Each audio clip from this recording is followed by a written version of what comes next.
I'm going to call this meeting to order. It is 6 p.m. This is a regular meeting for Tuesday, December 17th, 2024. Madam Clerk, will you please call the roll? I will. Jim Hale, are you on the phone? Here. Thank you. Stephanie Nowers. Here. Dee McKee. Here. Maxwell Sumner. Here. Bill Gamble. Here. Dimitri Fonoff, are you on the phone? Yes, ma'am. Ron Bernier. Present. Madam Mayor, you have a quorum. Thank you. Is there anything that any of the members would like to pull on the consent agenda? Yes, Madam Mayor, I would like to approve the resolution 24-126. 126, did you get that? Was that resolution 24126, Assembly Member Fonoff? That is correct. Thank you. Is there any other items anybody would like to pull?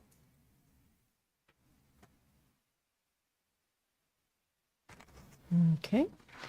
Are there any other changes to the agenda?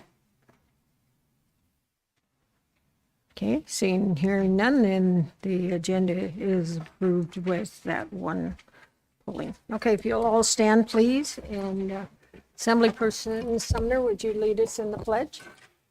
Pledge allegiance to the flag of the United States of America and to the republic for which it stands, one nation, under God, indivisible, with liberty and justice for all.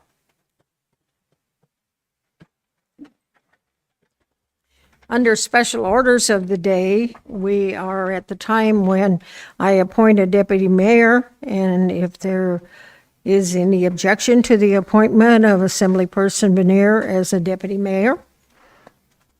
Is there any objection?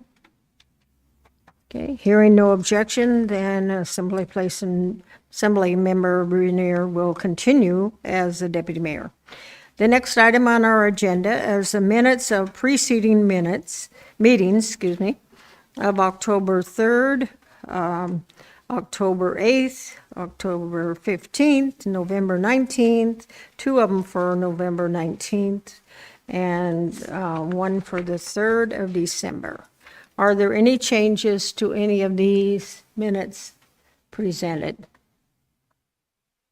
Hearing none, then the minutes are approved as presented. The next items are the agency reports. Don't see anybody from the cities. I don't see anybody from the school district. Mr. Smolden, the state of Alaska, please. Yeah, you have some good news, I think, from us for the budget. Okay. No. Sure, Madam Mayor. You're going to start that way out? You bet. Yes, good news, because usually I depress people. So Todd Smolden with the governor's office, and I did want to make sure I was here today in case anybody had any questions about the governor's proposed budget. It is pretty straightforward in the sense that the governor took the approach of funding everything according to statute. And so what that means is that education has been fully funded according to statute and formula, including school bond debt reimbursement for past construction. Additionally, other formulas been fully funded, and that includes a statutory PFD, which would be equivalent to about $3,900 per Alaskan, according to statute and according to the formula. I wouldn't recommend that anybody put that in their budget, especially you, Assemblymember Bernier, with a large family that you have. But what I would say, and I think this is important for people to understand, is that a statutory PFD, if paid, would be an infusion of $390 million into the Mat-Su economy based on the number of residents who probably qualify for a statute. I'm estimating around 100,000 residents. And so $390 million would be injected into the private economy of the Mat-Su if a statutory PFD was paid. This, as I had a former colleague explain the budget this way and the budget process, the governor writes the first chapter, and he has done that. And the legislature, mostly with the governor, conversations with the governor, writes the rest of the book. And then the governor gets to write the final chapter in his vetoes and his signature. So we're a long ways away from a final budget. I think it's encouraging to see the governor budget for the trooper post in Talkeetna. That's something that he and Commissioner Koch, Assembly Member Bernier from District 7. And being a Willow resident, I appreciate that as well. I think there's, it would increase the trooper coverage on the west side north of the borough. So we'll see if that's something that the legislature continues to keep in the budget. I don't really have anything else to say, I guess, about the budget, but like I said, I did want to be here in case anybody had any questions and to ask about what the governor's thoughts are or anything else that you might want to ask. So I'm open for questions. Okay, questions from the assembly, comments? Is it like one trooper or a trooper facility or what for Talkeetna? Well, it's the facility and a post, and then Assembly Member Bernier might correct me, but through the mayor to Assembly Member McKee, I think it's a post, and I want to say a couple of positions, but I'm not exactly sure of that. But if somebody can correct me, I'd appreciate it. Go ahead, sir. Yeah, so I wanted to make a comment on that real quick, Mr. Spolden. I appreciate the governor's support for that. And I think what folks realize, like we can say that they live in that area, but this helps out the entire borough because those resources, when they're called upon for the Northern Valley, come out of the core area, right? So you're just robbing Peter to pay Paul, if you will. And so the post, I got a call from DPS today for an Alaska State Trooper. I won't name names and stuff, but I offered our full support, whether that looks like land, facilities, co-use, whatever that looks like, we are ready to assist. And so we made that offer. What he relayed to me was that a trooper post is probably a sergeant and 3 troopers. And this is not a move of those staff members from the Corps. This is an addition. And so there is a facility component, equipment, and staff, and there possibly could be a wildlife trooper associated with that as well. So this is a huge deal for us and something that I think we all want to dive into and lend our support wherever we can through this legislative session to retain what the governor has done. So I just wanted to share that. Very appreciative.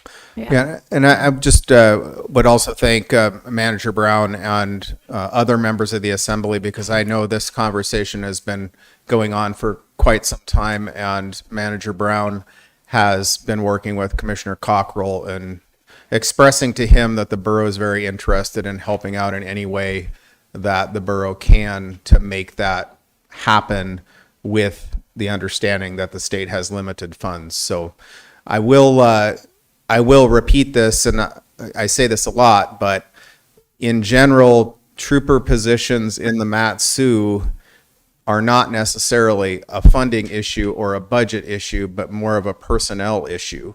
So this will be, again, my call for if any of you know young, qualified men and women who want to be a trooper, please have them apply for the academy, because as you've had reports before and you know that there are budgeted positions that are currently unfilled because of a need for qualified applicants. So that's a big piece of this as well. Further questions? No? No? Thank you, sir, very much. Thank you. Pass our And thanks of along. course, education is going to be a big topic of conversation again, and education funding. And the governor will be releasing an education reform package as part of legislation that will also include funding, but there will be some reforms attached to that, as well as some direct funding to outcomes and other things like that he is interested in seeing in order to have a more permanent, sustainable change to the funding formula and how we fund education. So something to look forward to, I guess. Thank you, Madam Mayor. Oh, I'm sorry, Assemblyperson McKee. Whoops, had an amazing tour of an amazing school the other day. I went to Academy Charter, Barb Gerard's place. I was raised in Catholic school, and you behave yourself and you do what you're told and you get your work in, and it's the most amazing concept. Guess what? That's how they do it. Is there any, I don't know, that they talk about the number of charter schools you can have. I don't even know why there's a limit on it, because that's how they all ought to be, but what's going on with that? I know about the bonds and all that kind of, what's the number, and why can't it be like however how many we want? Through the mayor, Assemblymember McKee, I'm not sure if there is a limit to the number of charter schools. I thought there was. I think it's just, right now, it's based on what the local district will approve for a charter school. And how do they do that? On what do they base that? Through the mayor, there's an application process where a group of parents and public educators apply for a charter, and that's reviewed by the local district. And then if the district approves it, it's reviewed by the State Board of Education. One of the items that the governor would like to see passed is a statute change that allows additional authorizers for charter schools. And there will be more detail about that in his education reform package that he files. Good idea. Thanks. Okay, further questions, comments? Okay, thank you, sir. Thank you very much.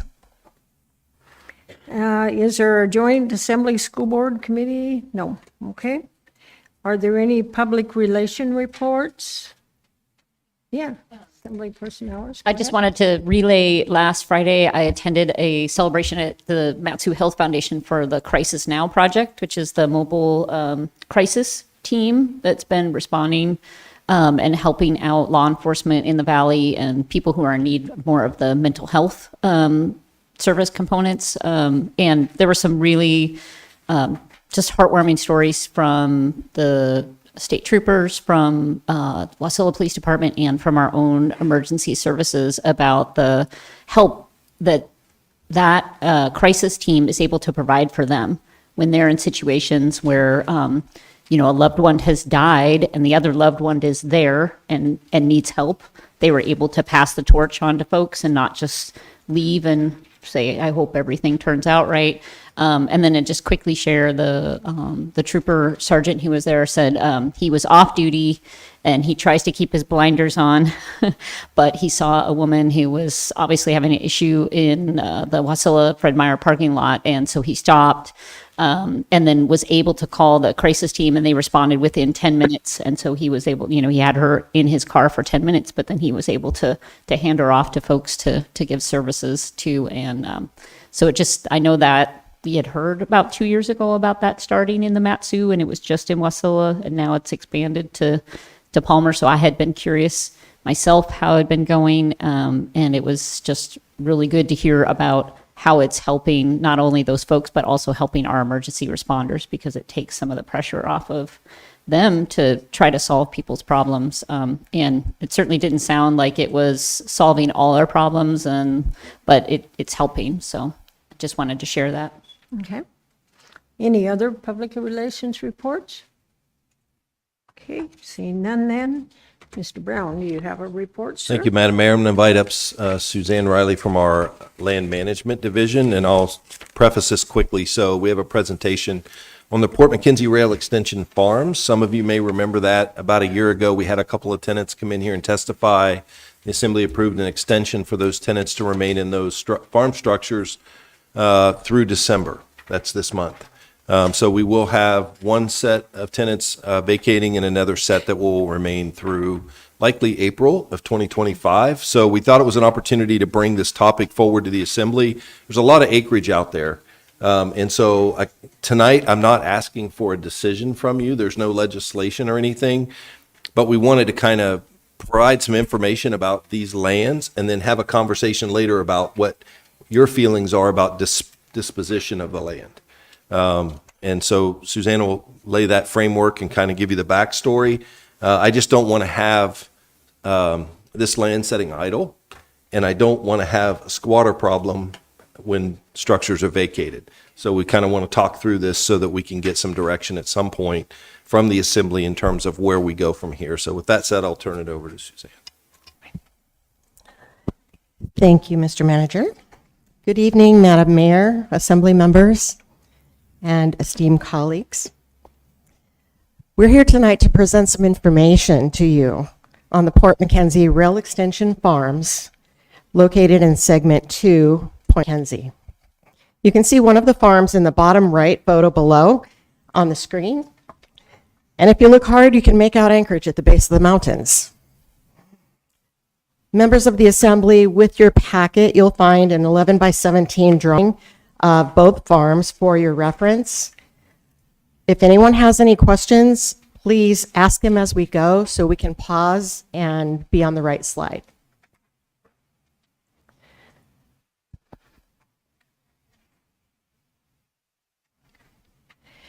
This presentation is to provide information that will be useful to the Assembly when considering what to do with the subject properties in the future. There's no legislation and no decisions to be made this time, as the manager said. We'll cover some background about Port Mackenzie Rail Extension and the land that was purchased for the rail project. We'll discuss the farm properties and what they consist of, and options for the future of the farm properties.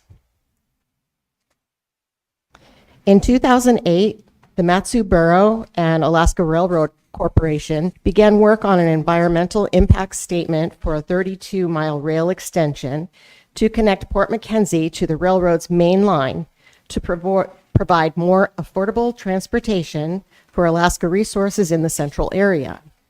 The rail project is broken down into 6 segments.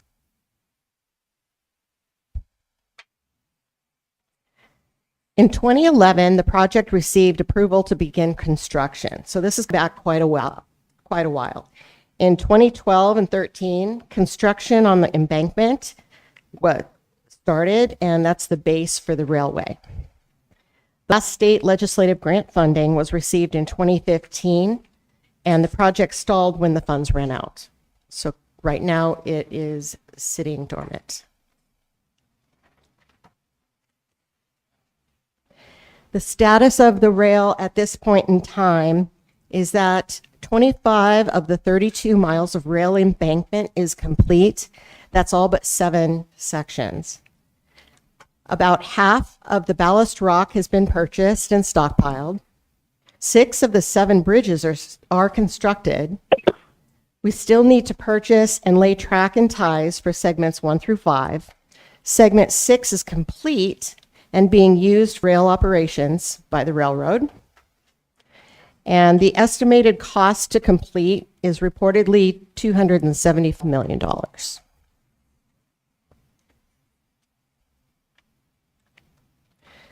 On your screen, you'll see the location of the PMRE farm parcels as they relate to the location of the port. So you can see that they're outside of the port boundary, but they are within the Point Mackenzie Farm District.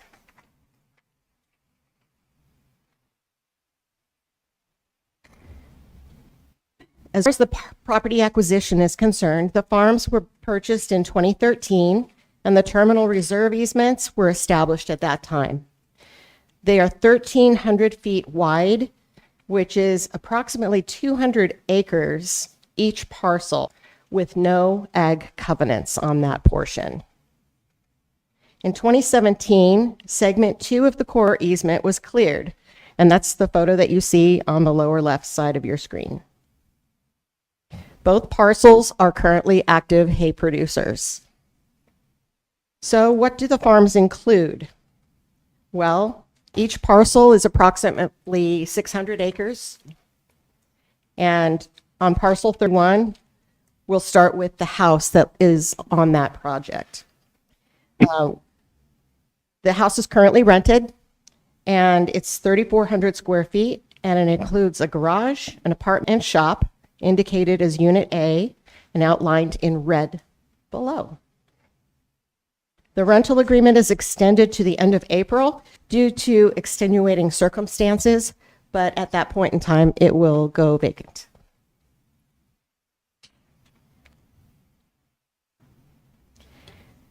Also located on parcel 31 is a cabin, about 1,000 square feet with a loft. And as indicated as Unit B, it's outlined in red, and it's right next door to the house that we just talked about. It is currently vacant.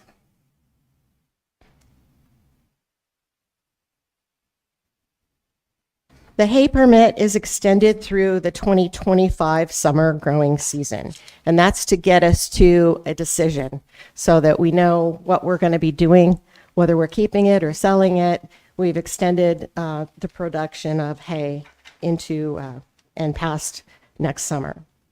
The hay permit on parcel 31 is 282 acres. The buildings included with the hay permit include a 1,700 square foot pole building for hay, equipment storage, and maintenance, and a 7,668 square foot pole barn for hay storage.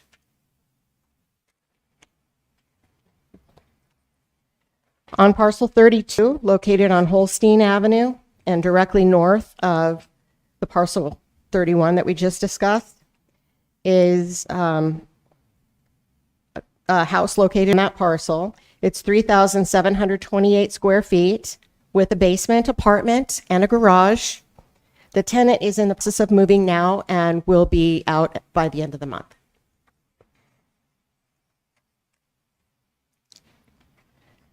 The hay permit on parcel 32 is for 397 acres of active hay production. The permit is currently valid through the summer growing season of 2025. And included in the permit is a 4,700 square foot pole barn for hay and equipment storage, and a 7,668 square foot utility / former milk barn for hay, equipment storage, and maintenance. Currently, both properties are managed by land management in the community development department with O&M's assistance. So if there's a problem with the farm, the tenants can call O&M and they'll respond directly and then let us know what happened. It simplifies and speeds up the process to get help to them if they need it. The rent revenue for both properties and the hay production is a total of $34,000 of revenue in the calendar year 2024. We estimate the expense in the same period at $24,000 and making the cash flow approximately $10,000.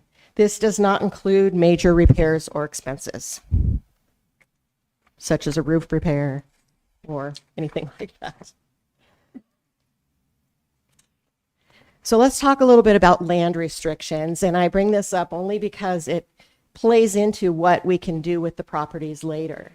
Okay, so the first item would be for subdivisions. These parcels are subject to the state of Alaska covenants, and I'll just read what the first piece is, reading subdivisions. Once a parcel has been patented, which these are, it may be subdivided once into no more than 4 parcels of not less than 40 acres each. So you can't cut them up into anything less than 40 acres, and there can't be more than 4 parcels by the time you're done.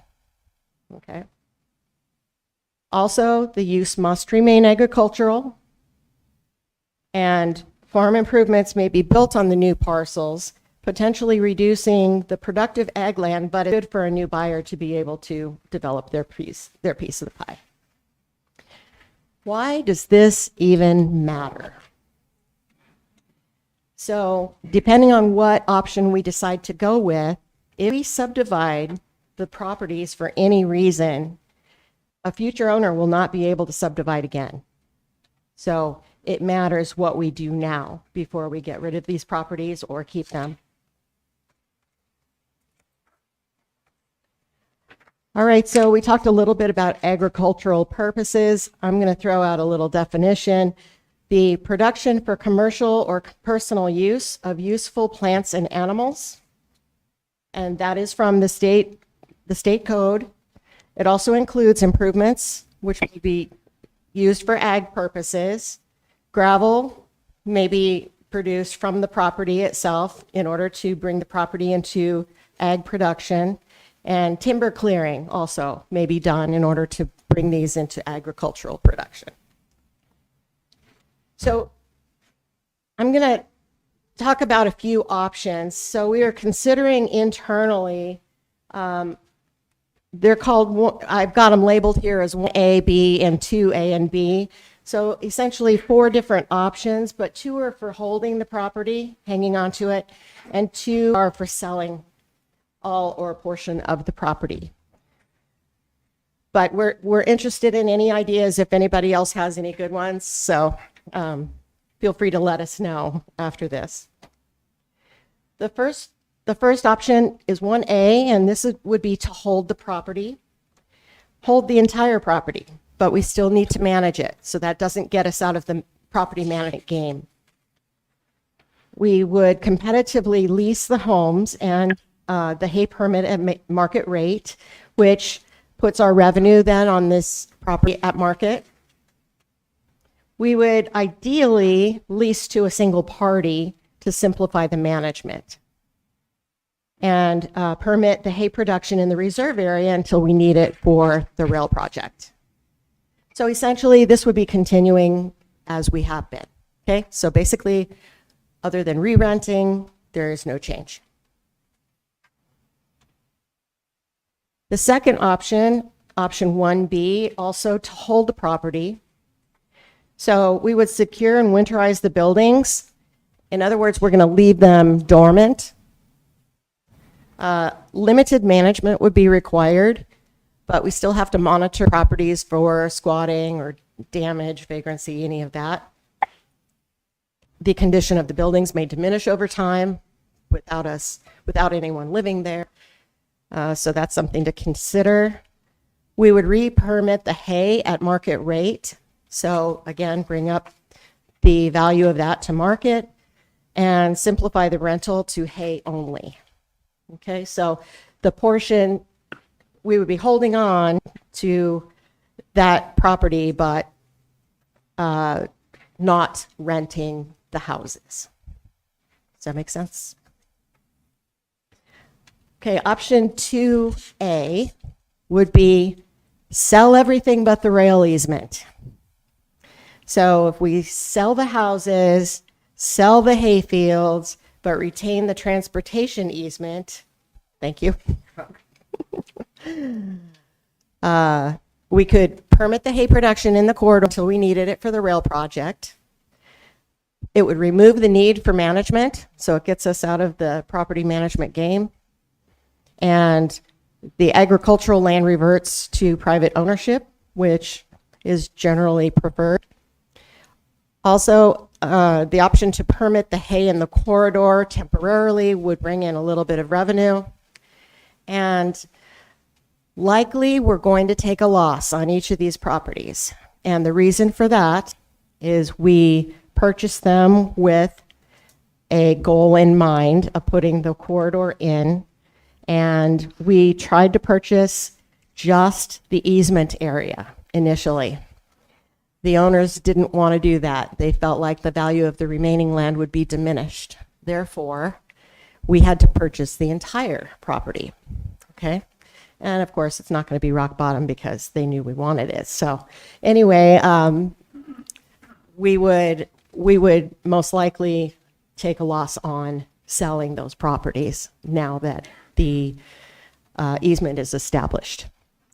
Susie, do, in here or someplace, do you give us like how much we did pay for the property and what, because I think we did have a broker's opinion like a year ago or something like that. Do you have? We did. It's not in this presentation, but we Okay. essentially, we purchased the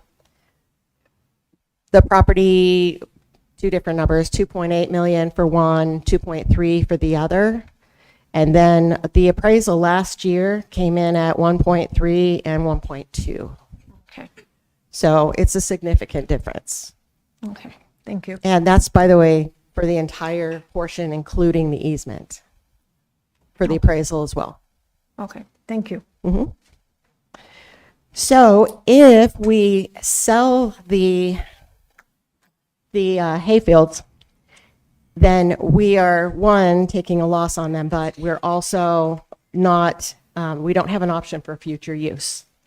Once the land is gone, it's gone. And so maybe not in my lifetime, but if it's ever needed, that's something that we would have to consider.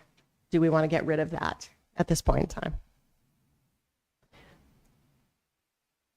Okay, and finally, the last option, sell the subdivided home sites and keep the rest. So, as we saw in the state covenants, we can subdivide once, no less than 40 acres. So, if we were to carve out the home sites with 40 acres, we could sell that separately, which would take us again out of the management game, and just permit the hayfields. What that would do is it would preserve the hayfields for the future right to use for a public purpose. So if there was anything that needed to be done or that we wanted to do in conjunction with the rail, then we would be able to make that decision at that time.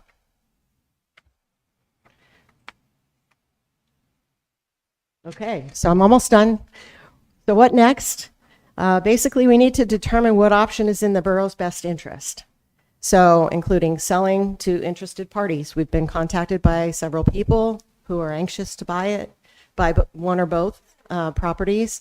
Of course, you know, we have to take the values into consideration to see if that's something that is within our interest. But before anything happens, we're going to be sending out a public notice. So if you are in that general area, you'll receive a public notice. If you are located outside the area, keep an eye on the Frontiersman and the borough website. And, you know, that's a good way to keep in touch with the Port Mackenzie Rail Project and those farmlands. And if you wish to provide input, which we welcome, please send us an email to landmanagement@lmb@matsugov.us. Let me see if any of the assembly has questions. Yes, Assembly Person Hours. I'm just curious about that, the prices that the borough purchased it at, the 2.8 and 2.3, were those based, did we have an appraisal at the time that said those properties were worth? I wasn't here at that time, so I can't tell you that, but we could hopefully find that out. Yes, I don't know the basis Okay. of that. Okay, I was just curious about that, just Sure. to see the difference in figures. I understand. Yeah. That was also in 2013. There was a lot of, which makes it that much worse, I suppose, but in 2013, that's what it came up to be. Okay, thank you. Okay, just a minute. The clerk has something. Go ahead. Assemblymember Bonoff, can you hear us? I know Assemblymember Hale can no longer hear us.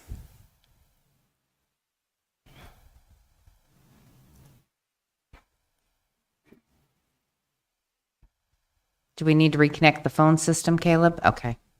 We need to be at ease. Yeah, we need to have an at ease. Don't go far. Yeah, right. Stay there. I won't go.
Who do we have on the phone? Is that Assemblymember Hale or Fonoff? I'm here. It disappeared Got them both. Okay, for a thank few you minutes. very, Where thank you very much.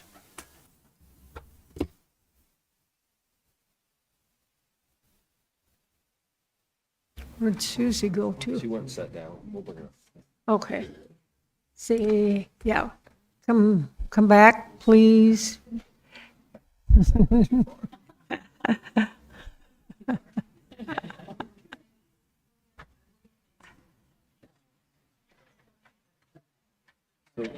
Yeah, go ahead. So we'll follow up on the work that was done to procure the properties initially, because we're going to have to do 11-year look back. So Yeah, we'll go right. check that out. Because obviously we've had a lot of staff turnover, and we don't have staff here that were part of that acquisition. So we'll follow up on that and get you that information.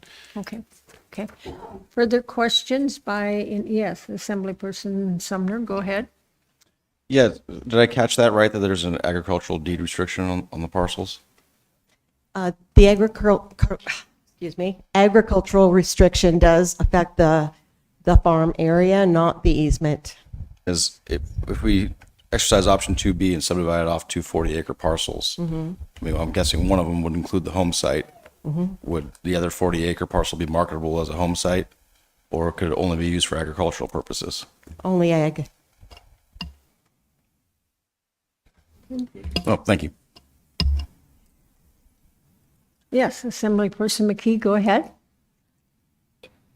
Is this, if it ain't broke, don't fix it kind of thing? It feels to me like, is that where we are on this? Is anything going to happen if we just sort of sit there and watch? No, I don't. It's kind of yet to be determined. No, if it ain't broke, don't fix it. Will probably work if we just keep it as it is. We were trying to get out of the property management game because that's not where our forte lies. But certainly, if we structure it right, the management really shouldn't be very much work. I should think, yeah. Go ahead, Mike. Can you go back to slide 18, or whoever can get me there? Because I'm going to show my cards. I'm a fan of option 2A, because I think there's some value in allowing a subsequent owner to determine if they want to subdivide. Because of the state ag covenants, there are a lot of restrictions. So what I want to clarify on 2A, what we're talking about is the parcels outlined in red. I think you said it's a 1,300 foot wide easement north-south, which includes the 200 feet of the actual rail corridor plus what would have been the terminal reserve where the ag covenants were condemned. The gray, I think it's gray. Is that Yeah, correct? the gray area where the transportation corridor is indicated to the right there of the red box, that's actually 1,300 square feet wide. Wide. Yes. So it's approximately 200 acres of the Because total it's a quarter mile 600. long. Right. Right. So, but those ag covenants have been condemned. So there's opportunities to use that for whatever purpose the borough might see fit. What's in red still has the ag covenants in place. So I will say this, Ms. McKee, to be clear, I want to get out of the landlord business. This is not a great use of staff time. We are not staffed for it. We're doing it ad hoc. I think our team's done good with what they've been given, but this isn't really what we need our land management staff doing.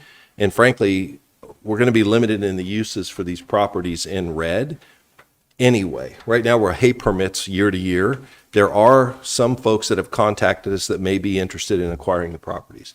And to be clear, this, even the money that we may collect by selling these would go back towards the project. So that wouldn't come to the borough's general fund. It would go back to the project.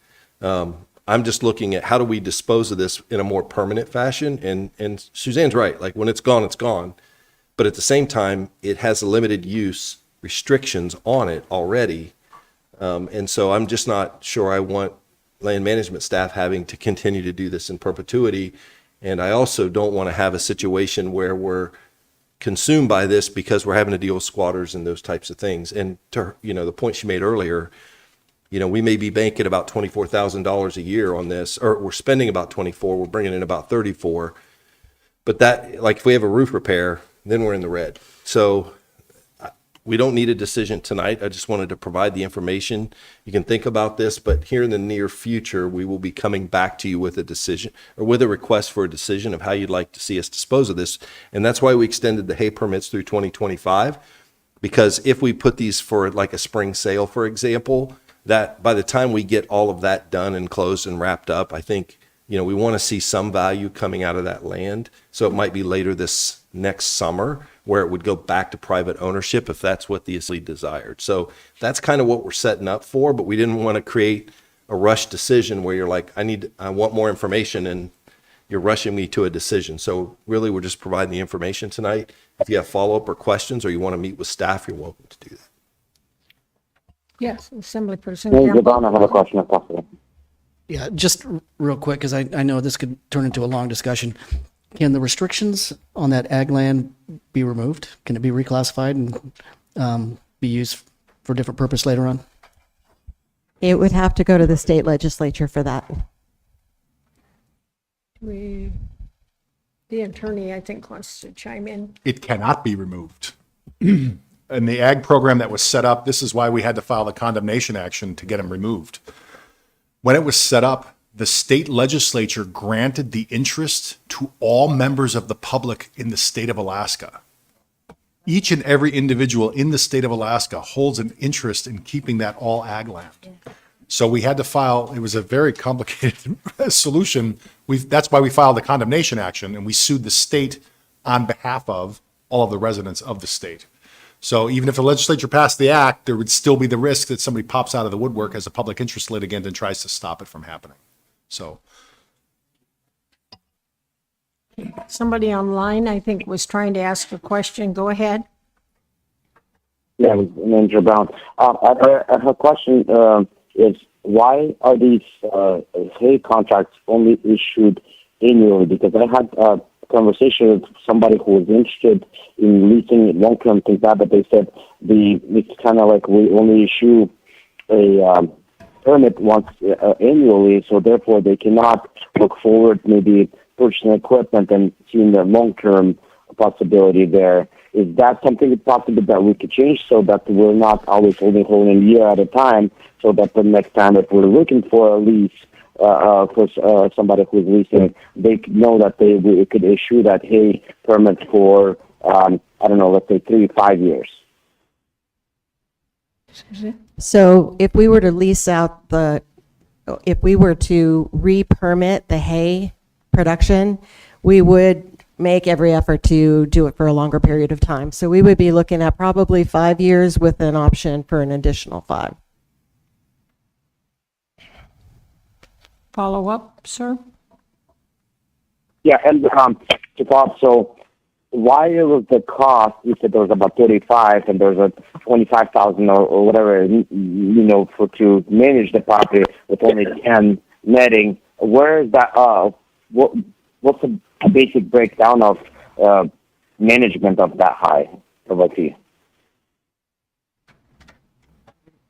Did we? What, I'm sorry, would you repeat it, please? We have some frowned looks here. Okay. So, please. Let me try this. I said, when it was presented earlier that, if we're collecting 35,000 or so in a rent, but then we're only netting 10,000, are we spending a lot on maintenance or repairs? Why is that ticket so high? That is largely because of labor, with staff having to go check on it and manage the tenants. So that cost adds Okay. up. That plus any kind of maintenance that has to be done. Okay. So if we were to structure a long-term lease with someone, we could put in the lease where we're hands-off and all the repairs, toilet, blacktop, the septic, service management, and all that is on them. So then we pretty much still continue having the ownership of the land for potential need if we need, but then at the same time, we're not micromanaging every little issue. I mean, it's still probably all proper to check on the condition of it, but if we structure it like that, I believe we could not necessarily be in a rental management business, but we could kind of oversee them, taking care of it on their own. Is that an option that we could put together? That is, yeah. Go ahead, Mike. Yeah, so through the mayor, that is one of the options. That's why we wanted to put those out there before the assembly tonight. I think this is an assembly decision, not one for me, because we're talking about the disposition of land. So that's why we wanted to put the information out there. That is a viable option. That's why we showed those, or why Suzanne showed those to you. I guess I kind of look at it through the lens of, we don't really do this anywhere else, so why would we do it for 2 properties? Because I would argue we're probably not going to do it very efficiently. I guess that's kind of my opinion of it. Assemblyperson McKee? Okay. So which one of the options is Dimitri talking about, that you just said this is one of the, which one is it? That he was talking about? The one with the management? Through the mayor, Would be it's one. probably a little bit of a hybrid. What he's suggesting, I think, is a lease where it would take some of those property management responsibilities off the borough and Yeah. make it more self-sufficient, which certainly could be written into a lease agreement in theory, but it's still under our ownership, so we're going to have to, oversee it, right? So it would probably be a slightly, one of the modification of option 1A or 1B, where we continue to own it. Actually, it would be a hybrid of 1A. And then so where we could structure the lease a little bit differently than probably what was described earlier, where it would take more responsibility and push that to the tenants.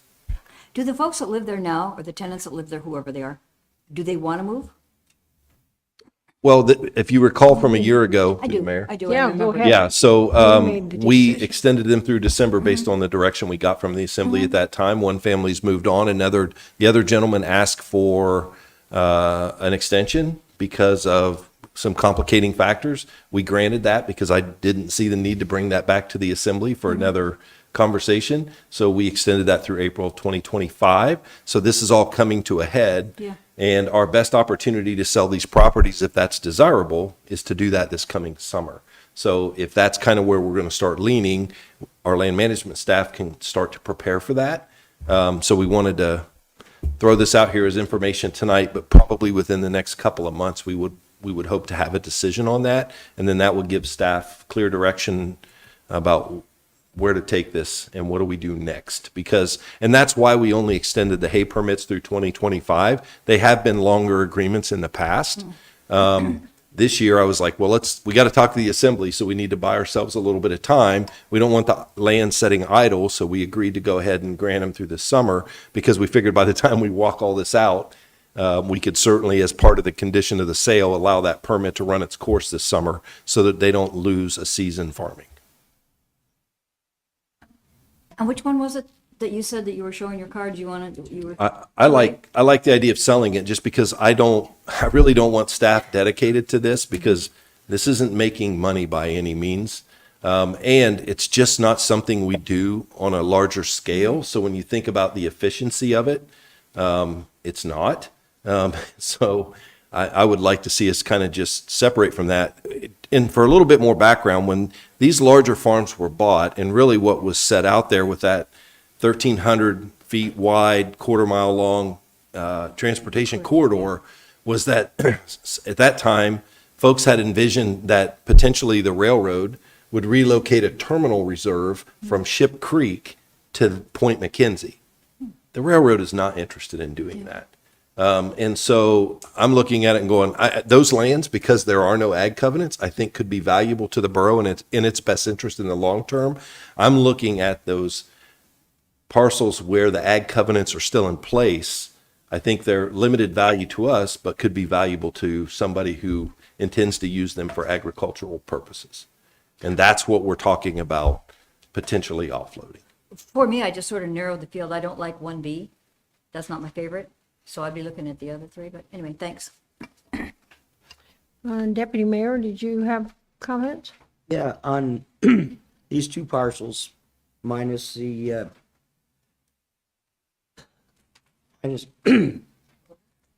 minus our easement, what is the total acreage for 23-2 and 23-1?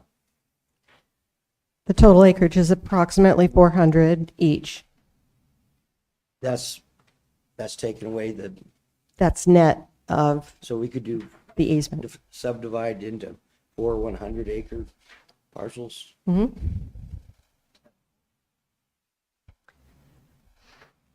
Not quite 4, because if we are going to eliminate, we have to account for the transportation corridor. That would be part of it.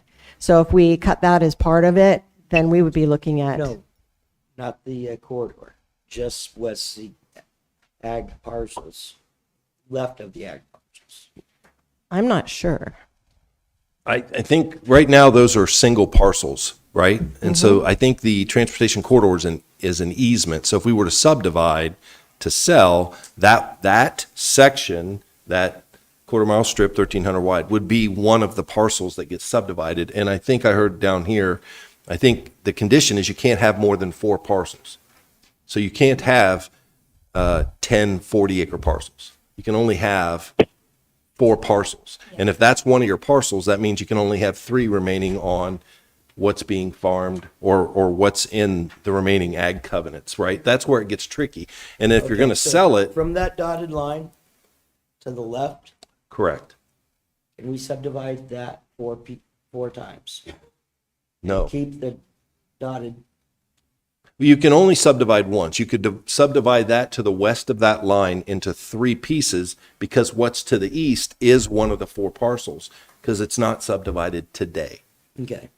So. So if you look at what's on the screen right now, this would be a representation of what we could do.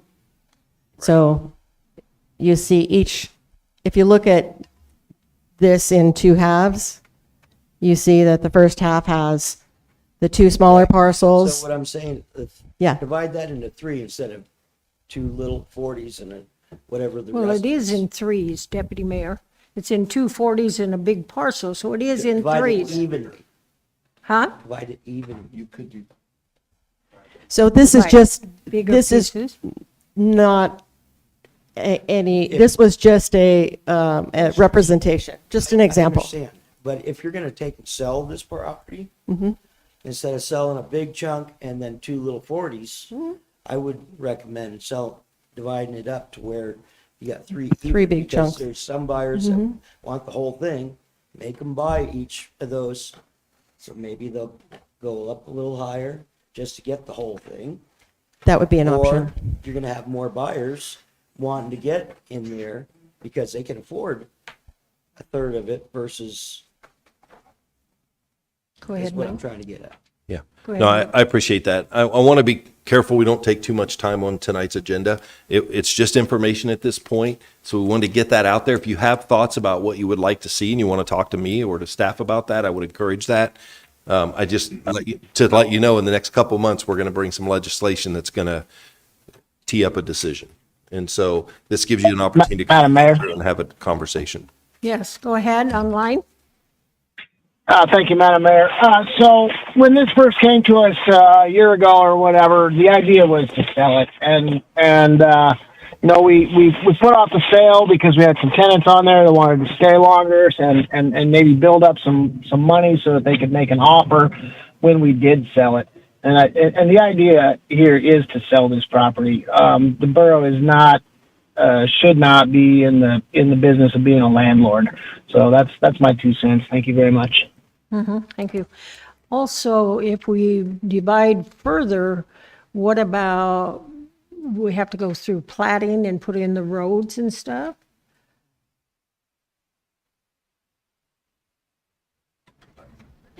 Through the mayor, I think it's fair to say we'd go through platting. Whether or not additional accesses would have to be created, it depends on how you subdivide it. Yeah, right, that's what I'm saying, if you cut it into Yeah. some of the smaller And, parcels. and keep in mind, if we subdivide, no one else can subdivide thereafter. Right. So like there's a consideration about how that might affect the value of the property if that option's already been removed from a potential buyer. Okay, good. Well, I think they've given us lots of things to talk about and chew on, and as Mike said, we don't need to make a decision tonight, but is there any other burning question that anybody has before we move on? Okay, do you have further reports, sir? Okay. Mr. Attorney, reports, sir?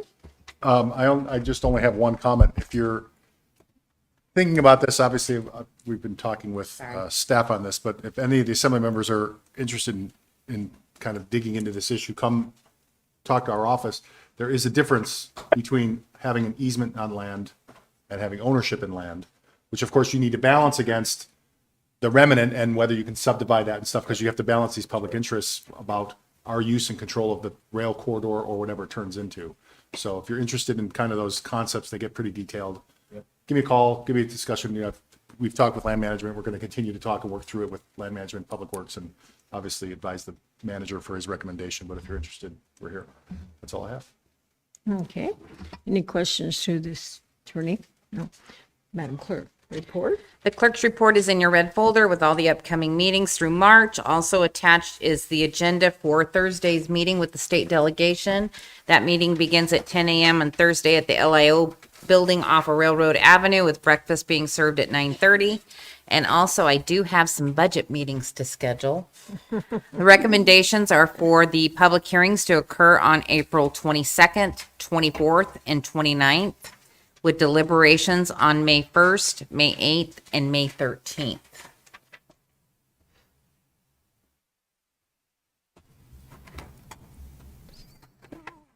Any questions of the clerk? Everybody see that in your packet? Okay. Is there any objection to those meetings? Okay. Any objections to the budget meetings?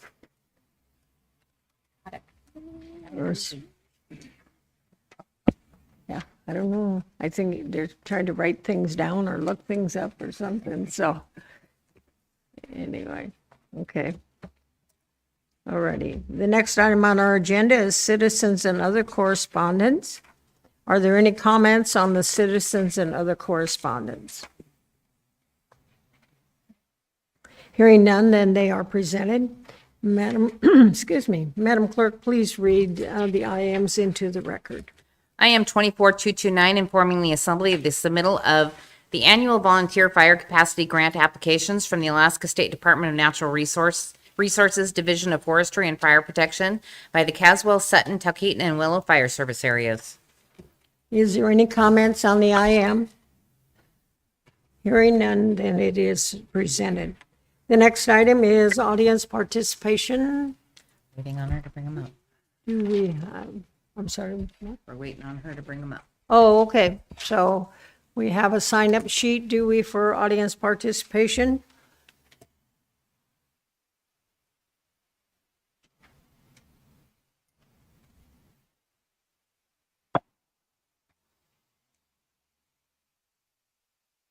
You were walking so fast, your hair was flying. Thank you. Okay, so the first person that's signed up is Rod. Do you want to come?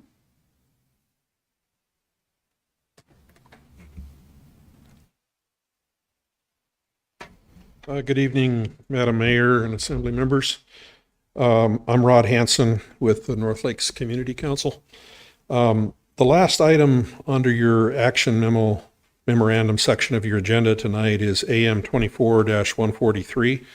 And this is about a change order to the engineering consultant that's working on the traffic and safety analysis for the Angstrom to Trunk Road connection. And what I'd like to say about that is we have also, as a community council, been in direct contact with the Lohman Olson family representatives, and we have a good understanding of their strong objections to the proposed northern route. We're also aware of the other northern routes that were being explored, although not in great detail. Our strong recommendation is, and we see it reflected in the action memo, so I'm not suggesting that we not approved of that action memo, but the strong recommendation is that the Public Works Department really open serious consideration of the southern route alternative as they go forward. It is referenced in that action memo that they are going to take another look at the southern route, and we're encouraged by that. While much closer to Bogard Road, there are significant community and safety benefits to that option, which include, number one, property owners who do not object to right-of-way procurement and therefore could provide a more timely project schedule. a gravel pit developer who's willing to negotiate and work expeditiously with the borough to construct the roadbed at what would be a significant cost savings per mile of road construction to taxpayers, and an opportunity for that same gravel pit operator to obtain driveway access then onto that road, and truck traffic would come in and out of their operation off of Trunk instead of off of Bogard as currently proposed. So when thinking about the corridor access management plan and all of the issues we have with Bogard Road, that southern route could really solve a lot of problems. It also provides an opportunity through that same gravel pit operator to resolve the snow drifting problems that we currently see on that southern end of Engstrom Road through the construction of earthen berms that are offset from the road that keep the snow from drifting and plugging the roads. So our bottom line recommendation is the Assembly, I don't know that you need to pull this from the consent agenda, but it would be, my hope is that there's a desire by the Assembly to continue to stay really informed on these alternatives as this analysis gets done, and be involved in the decision and selection of which alternative ultimately goes forward. And I'm not saying that approving the action memo would preclude that, but you may or may not want to consider pulling it from the action agenda or from your agenda and addressing it specifically. Thank you. Thank you. Richard?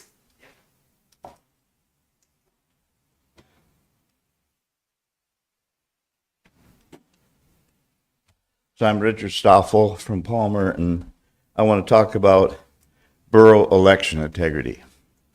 And so we passed an ordinance and adopted it on October 4th and 22. And I just want to read like the introduction to the ordinance. My point is that it was a hand count only. Anything else you would bring in to process the votes would be illegal and not follow the intent of the law that the people, like hundreds of people came and 40 people would testify at a time. I think 2 times we had about 100 people. And, you know, that's the people's will to have a hand count only. And it says, an ordinance of the Matanuska-Susitna Borough Assembly amending Title 25 Elections of the Matanuska-Susitna Borough Code to require ballot to be counted by hand only. The word only is the main word. You know, it's not hand count something else. I mean, if you brought a monkey in to help, it would be go against the ordinance. That's how, you know, if you can get that clarity. And it directed that the counting would happen in the precincts and allow for observation by poll watchers and the canvassing board observers to be effective. Beginning of the ordinance. So, by bringing in anything, you break, ordinance is a law, you bring it in. And then you break the law if you don't follow the ordinance on only, the word only. And then there's a memorandum, 2215, and went with it. And, of course, the ordinance was number 22119. And the memorandum followed up with things, but I want to point out one of the things on it, and this is Matanuska-Susitna Borough 35.012A. So this amendment removes the ability of the clerk to select basically anything except hand count to process the votes. Then the manner of the hand count is to be determined by the clerk. But it's the manner of the hand count only, not bringing in anything else. Okay, then I wanted to go to here where we have on 10/4/22 hand count only. It was actually passed on I don't have the date there, but just before that, but it was adopted on 10/4 to It's 22, the ordinance is 22-119, and it basically states nothing except hand count is prohibited by the ordinance that was passed on 9/7/22 and adopted by 10/4/2022. The ordinance is an informational, and then there's the informational memorandum, but it was passed and with the intent of nothing except hand count. Okay, Richard, your time is up. What's, Sorry. oh, the time's up? Oh, well. But the thing is, y'all broke the law and the intent of, and you undermined the will of the people. Okay. You prove to me by your actions that you don't care about whether you break the law or not. The end justifies the means. Richard, your time And is that up. you don't care about the will of the people. Okay, thank you, Richard. Jackie?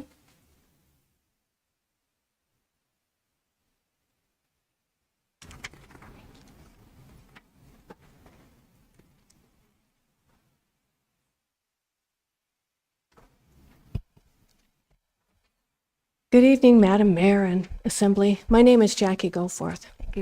I've been dealing with librarians and the Community Development Department of the Mat-Su Borough for some time. And there's a document that the people who follow the American Library Association believe is true and ratified. It's not. It's called the Library Bill of Rights.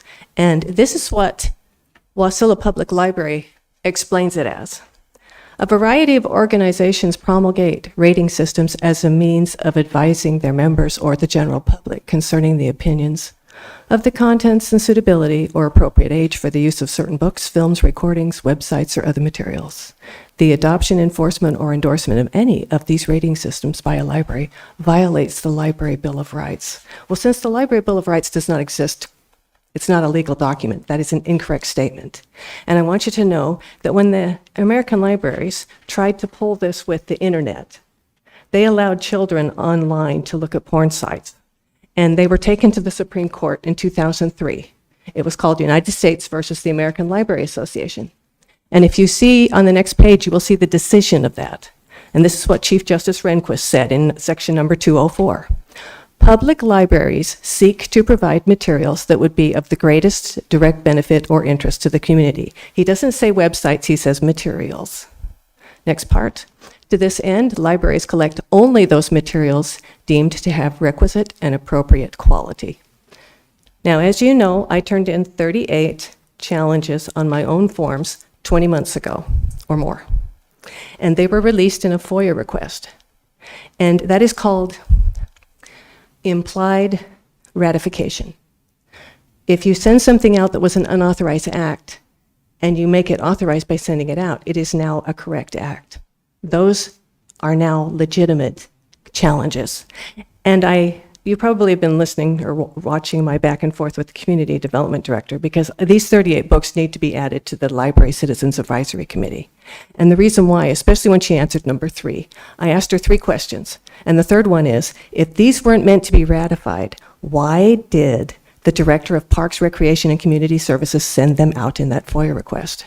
And the reason I say that is because the Vice Chair of the Library Board said in the Library Board meeting that her FOIA request was for the last 12 months.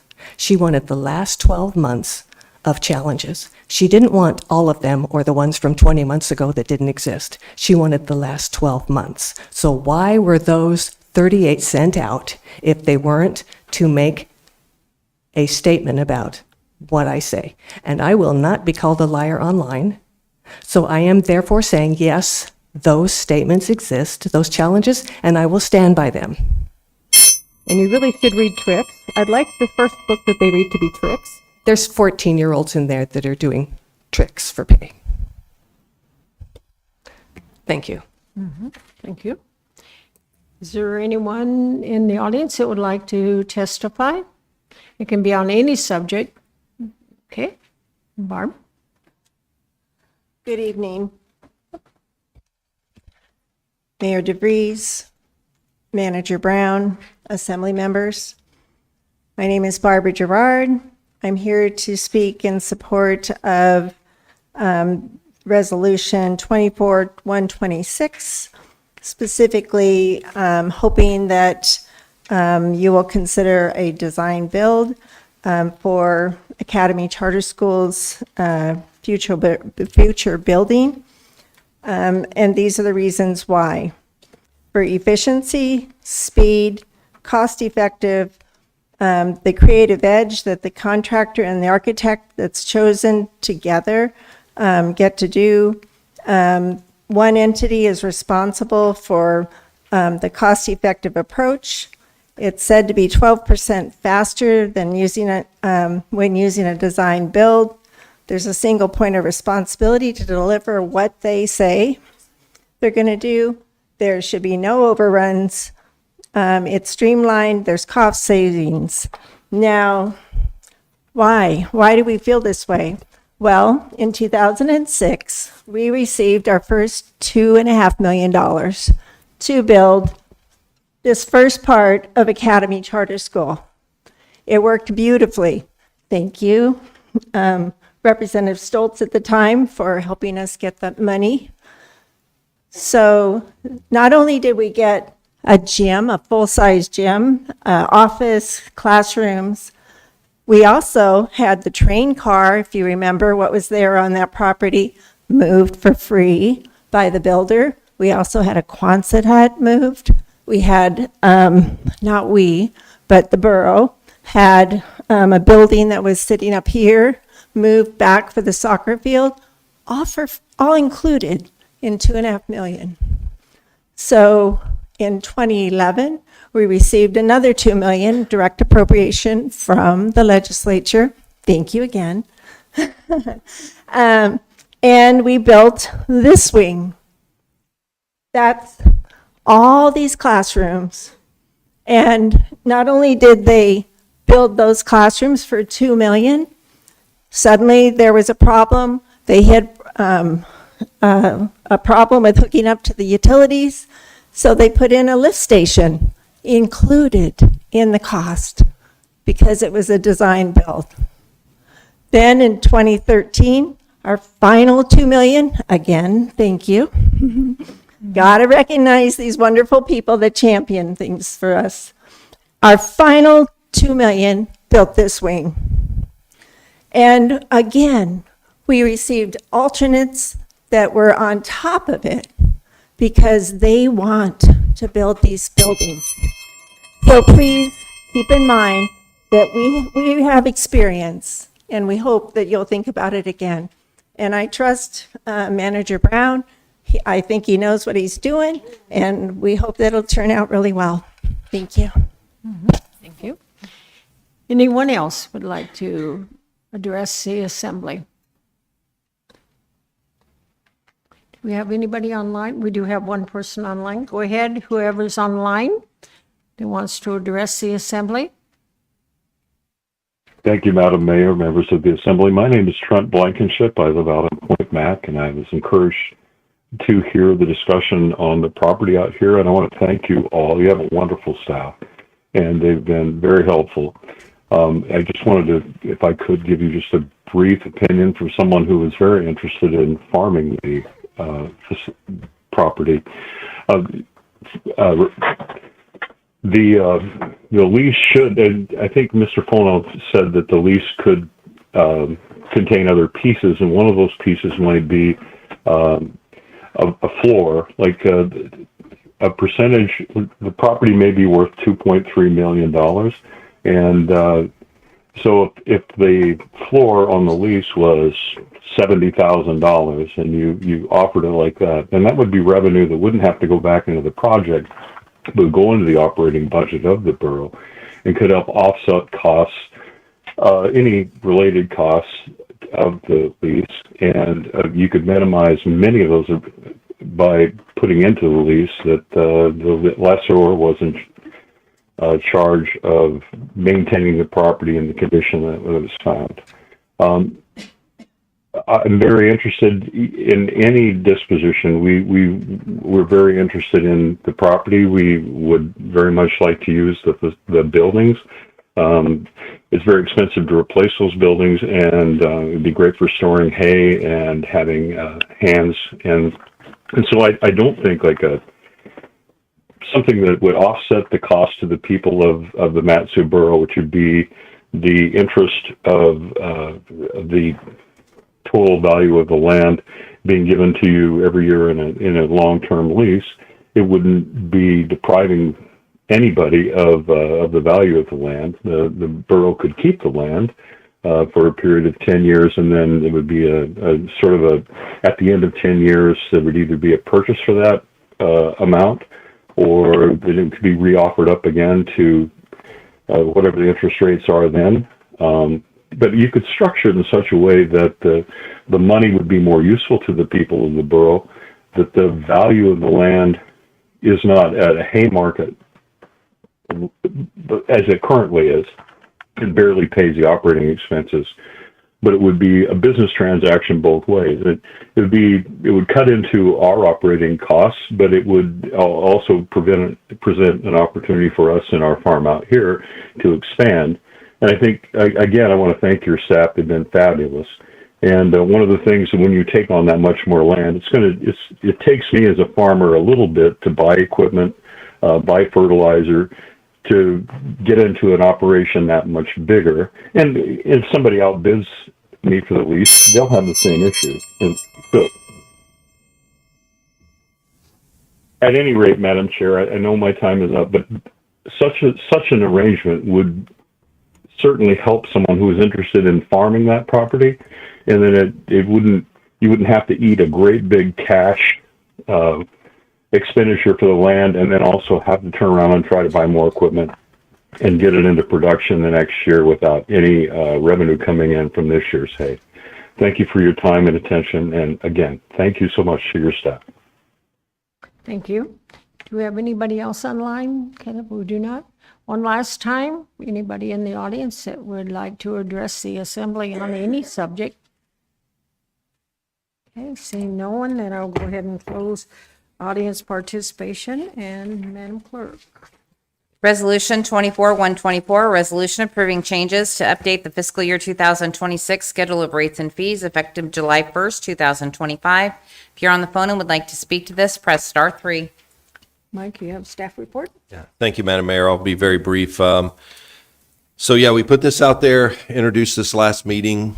So if there were questions or whatnot, we would have a couple of weeks to talk through that. I haven't received any specific questions, but we do have staff available if you have specific questions tonight. Really, the why behind this is this resolution for the rates and fees allows the Assembly to set the fees, and then it allows us to calculate and project revenues for the upcoming budget cycle. So this goes into effect as it reads July 1st, 2025. Once this is set, we'll use this to calculate revenue projections for the upcoming budget cycle. So if you're kind of wondering, like, why are we doing this in December when it doesn't go into effect in July? The other benefit, of course, is it gets published, and folks that are using these services and will be paying these rates and fees have plenty of advance notice of what those fees may be or how they may change come July 1st. So I will lean on staff to help out with this if there are specific questions. One of the things that's in here is incorporating the Big Lake Recreational Center fee structure because we are anticipating taking that on effective July 1st. So we wanted to build that into the fee structure so that we would have that available and ready to go, and we're not behind the curve on getting that operation up and running. That's not to imply that final purchase agreement or any of that's been finalized, but we wanted to weigh that out with how we manage those rates and fees for the Brett Memorial and make sure that we had some parity between the two facilities. So that said, I think that's probably the staff report, Madam Mayor. Okay. All right. Thank you. I'll go ahead and open the public hearing on Resolution 24-124. We do not have a sign-up sheet. Okay. Even though we don't have a sign-up sheet, if there is anyone that would like to address and speak about this resolution, you're welcome to at this time. Do we have anybody online? We do not. One last time for anybody here. Okay. I'll go ahead and close then the public hearing. Deputy Mayor. I move to adopt Resolution 24-124. Okay. Is there discussion by the assembly? Madam Mayor. Yes, go ahead. Thank you, Madam Mayor. I just had a question. Are we going to continue accepting scrap metal for no fee? Yes, sir. Through the mayor, that is correct. Thank you. Any further discussion by the assembly? Yes, Assemblyperson Sumner, go ahead. Yeah, on the animal care services, I noticed there's a 10% increase for the cities of Wasilla, Houston, and Palmer. Are we, I had a brief discussion with Mr. Brown about that. Are we anticipating a 10% increase in the cost of animal care services operating the animal shelter? Or are we just moving these more in line with the actual cost providing services with the cities? Yeah, through the mayor to Mr. Sumner. Yeah, we're walking that up incrementally because these contracts have been, I would argue, undervalued for some time. We're not projecting, and I don't anticipate a 10% increase in the budget for animal care. This is just to try to bring those contracts more in line with what we think the actual cost of providing those services are. And that's evolved here even over the past couple of years. The contracts with Houston's pretty new in the scope, because I think what we're finding, especially with Wasilla and Palmer, they have police departments. Law enforcement don't really want to deal with the animals, right? So when they run into these situations, they would prefer to have our officers come in and do that. Well, we're not going to do that unless there's a contract because it's a non-area wide function. Thank you. Follow up? No, okay. Any further discussion on the resolution? Is there any objection? Okay, hearing none, then the legislation passes. Madam Clerk. Ordinance 24096, an ordinance amending MSB 1773 to clarify the mobile home parks are not permitted in the Matanuska-Susitna Borough. If you're on the phone and would like to speak to this, press star 3. Assemblyperson Sumner. Yeah, I know. Yeah, Madam Mayor, I'd like a ruling on a possible perceived conflict. Since this does amend the multifamily permit and I'm a home builder, there could be a perception of a conflict. I did discuss it with the borough attorney. I do not believe there is. I'm a single family home builder. I have never sold a multifamily that falls under this permit for profit or built one under contract. I do own some multifamily, but that is part of I'm part of a large class, and any benefit would be conjectural. Okay. I appreciate you bringing that forth, and since it deals not specifically to a parcel of land that you own now or plan on developing, but you're included in the general public of being affected, just like we are when we set the mill levy or something like that. So I don't see that you do have a conflict, and so you can continue to participate. Thank you. Anybody else have concern or involved? I may. I don't like mobile homes. Every time I come across one, I destroy them, burn them. So I might have a conflict there. You're prejudiced, are you? Is that what?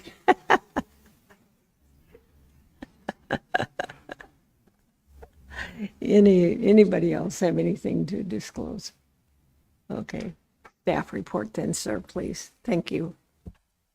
Thank you, Madam Mayor. Alex Strawn, Planning Director from Matsu Borough, members of the Assembly. So the intent and rationale of this ordinance are within the informational memorandum, but I'll give sort of a brief summary of how we got here. Most of you remember in August, there was an ordinance that came forward to get rid of the conditional use permit process for mobile home parks. There's a lot of discussion about that because essentially by repealing that, it essentially defaulted back to our multifamily development regulations. And under our multifamily development regulations, which is 17.73 of Borough Code, mobile homes are considered substandard dwellings. So by repealing the conditional use permit process, there was a de facto prohibition on mobile homes in the borough, or mobile home parks at least. However, it's not extremely clear in code, so somebody who's looking to develop a mobile home park might not catch that nuance. There's a lot of discussion about how ones that are on foundations are treated differently than ones that are not on foundations. What this ordinance does is make it crystal clear that mobile home parks are indeed prohibited within the Matsu Borough. There's a lot of nuances in the code, so I'm happy to answer questions you have on that. I will say that the Planning Commission did review this, and they adopted a resolution that recommended approval of this ordinance, and they adopted that unanimously. Okay. Discussion or questions to staff? Okay, thank you, sir. So I'll go ahead and open the public hearing on ordinance 24-096. Do we have, oh, we do have a sign-up sheet. Okay. Okay, Rod?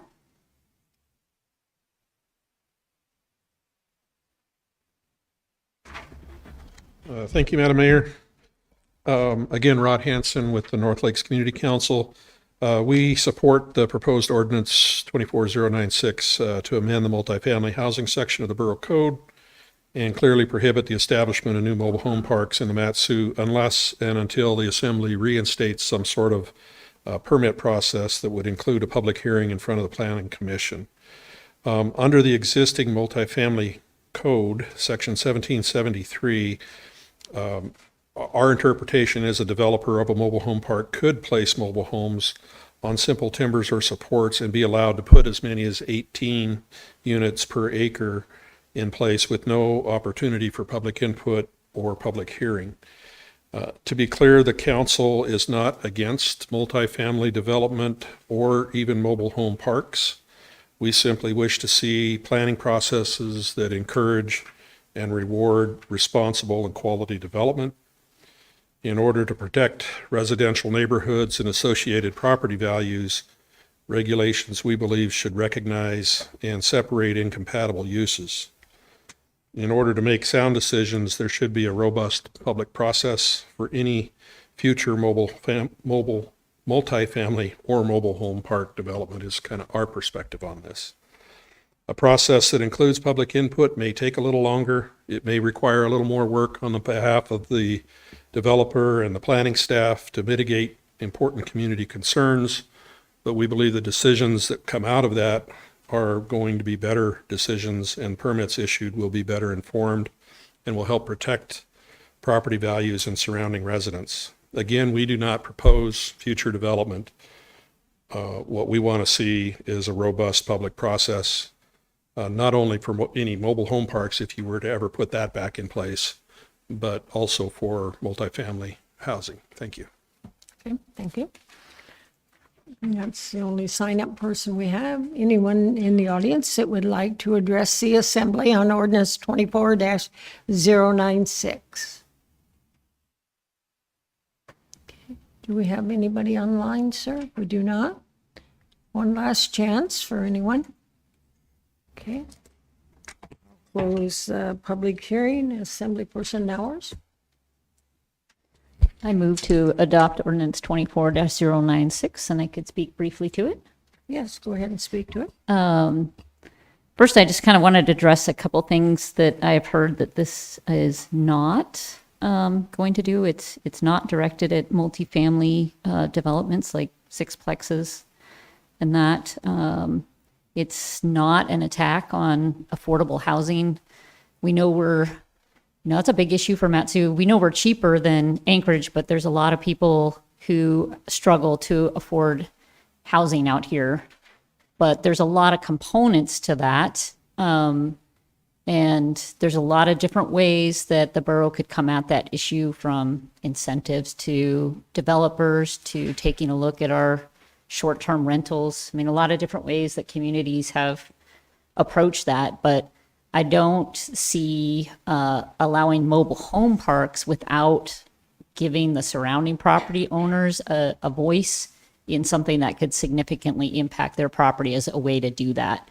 And that's kind of unintentionally how we left it when we repealed the mobile home park permit. We left the valley in a situation where a mobile home park could go in and the surrounding property owners wouldn't have a voice to express concerns and ask questions in a public hearing setting in front of the Planning Commission. So the intent of this is to just put a hold on mobile home parks until we can figure out a process where we restore that public process and make sure people have a voice. So it's not necessarily meant to, be a permanent thing, but it just gives us that hold until we can get a public process back in place that the assembly members can agree on and the community can agree on is a good way forward. So I hope I'll have your support on this. Thanks.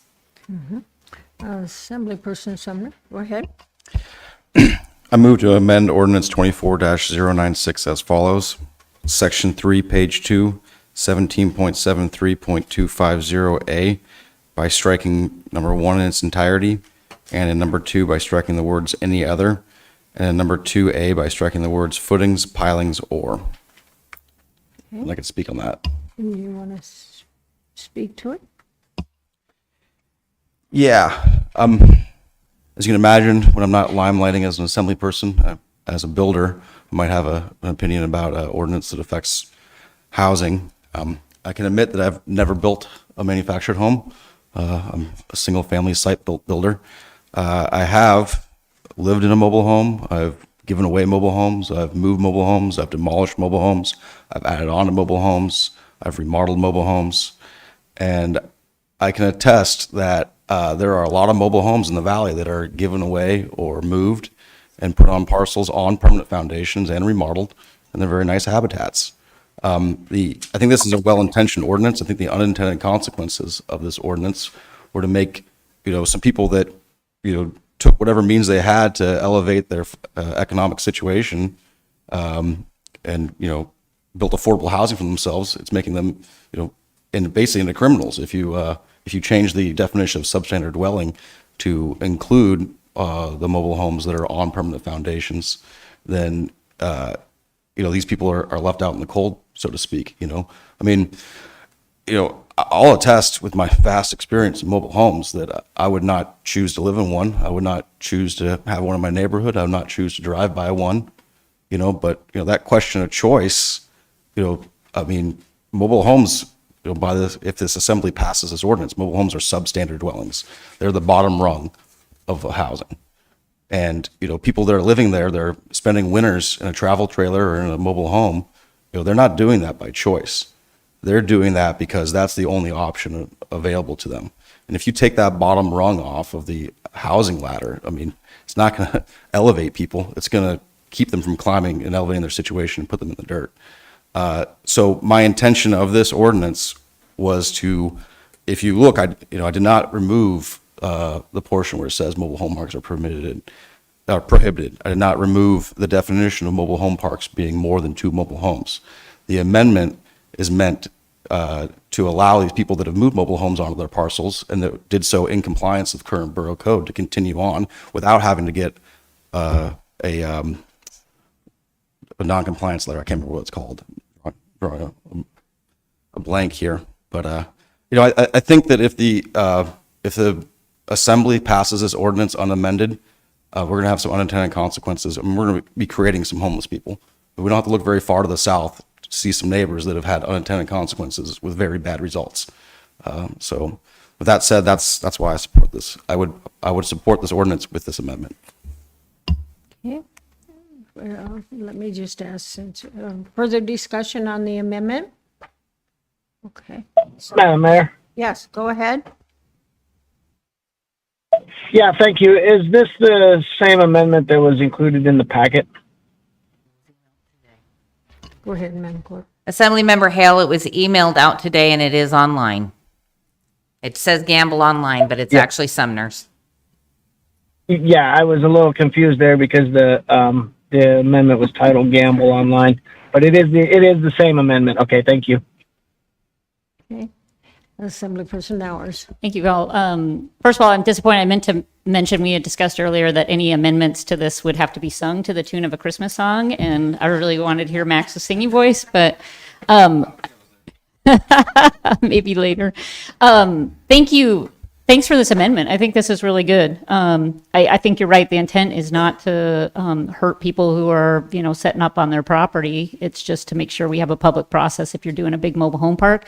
And I think your language also is more clear because you're taking away these footings, pilings, and you're just saying foundations. So I think it clarifies and it makes sure you're right on that we're not doing unintended consequences that we didn't intend. So thank you for it.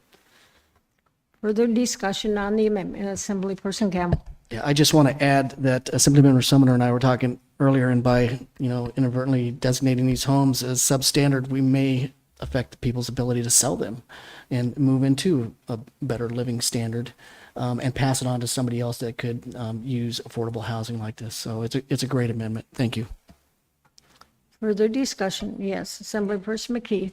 One thing that kind of bothers me about this, it's kind of open-ended in as much as it's saying, well, we're not going to do any of this until and unless the planning folks and everybody gets together and sets up something. I think it sets up a process and a permit and specifications and rules and, all that kind of thing. When will that be? 1 year, 2 years, 3 years? I'm really uncomfortable with that. Because if they don't do it for 1 year, 10 year, 30 years, then you effectively are prohibiting mobile home parks at all. And I can't support that. Okay. Couldn't we put something in there? And I mean, that's, I don't know how long these things take. Assemblyperson McKee, we need to keep the discussion just to the amendment. Oh, and I'm then sorry. when that's done, then you can Okay, ask. all right. Okay, thank you. Any further discussion on the amendment? Is there any objection to the amendment? Okay, hearing no objection, then the amendment passes. And then Assemblyperson McKee, I will acknowledge you now, so go ahead with your discussion. Thank you. Yeah, I was just thinking of looking at it almost like Bass Ackwards saying, well, we're not going to forbid mobile home parks, but we don't have anything that says that, well, within a certain period of time, we're actually going to set this up so everybody can move forward with public hearings, which I'm highly in favor of, and the permitting process and all of that. That's a big gap. Because how long is that? Because they're prohibited unless we do that. When are we going to do it? How do we know when we're going to do it? That bothers me. Okay. Assemblyperson Hours, you want to address that? Yeah, so that could happen tomorrow. You Yeah. could bring a public process. I mean, we're in the situation we're in because we repealed the public process. I understand. We repealed the permit. So, if you want to bring something to the assembly that will pass muster, we could do that. It'll take a little bit, but we could basically do that tomorrow and bring it back, and then we can take this off. But in the meantime, we've got this open loophole that's out there. And I think with the amendment, we make sure that we just close that until we get that back in place and we don't have an oopsies in the valley like we've had some in the past. So, and we make sure that that public process is in place, not that that we have to say, oops, we don't have that. So this is but that could happen Yeah. right after this meeting. We could talk. And that's what I would like to see. So I'm certainly in favor of Mr. Sumner's. And I mean, yours combined with his should be like a Band-Aid at least in to keep the process going. Because what I don't want to do is take away anybody's right to have a home of their own where you don't have like a beehive.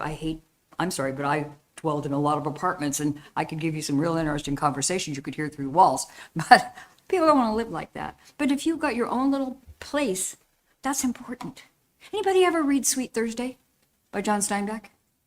Read it. It's a young lady who made a home out of a boiler, curtains and all that kind of thing because it was her place.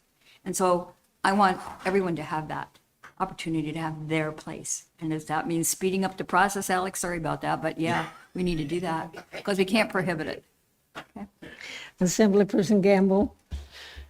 So a question to the manager. Mr. Manager, are you awaiting direction from the assembly to direct staff to start developing that ordinance? Through the mayor, I would leave that to an assembly member to sponsor. So, it's a policy call. So if you want to work with staff, you're welcome to do that, and they will draft whatever ordinance you would like to sponsor. And if there's a couple of you that would like to do that, Alex will be available to talk to you about what that will look like specifically because we have to craft language to that, as opposed to us bringing something forward that's not not informed by one of our policymakers. That would be my preference. Okay. Follow Madam Mayor. up. Okay, just a minute, please. Follow up, Assemblyperson Gamble. No, I think I know what I need to do. Thank you. Okay, all right. Can I go online, sir, please? Go ahead, and whoever's online, comment. Yeah, thank you, Madam Mayor. I just would like to remind the Assembly that there is legislation coming forward to require a public hearing for all multifamily permits. It's not in front of it wouldn't be in front of the Planning Commission. It's not a conditional use permit, but that legislation will be coming back to us here shortly. It was heard by the Planning Commission recently and will be coming back to us. Okay, Assemblyperson Sumner, go ahead. Yeah, Dee, if you want to take up the herald of that multifamily permit, I would have some, or I'm sorry, the mobile home permit, I would have some input. Yeah, I'm on board. Further discussion on ordinance 24-096 as amended. Okay, any objection to the passing of ordinance 24-096 as amended? Okay, hearing none, then the legislation passes. Madam Clerk.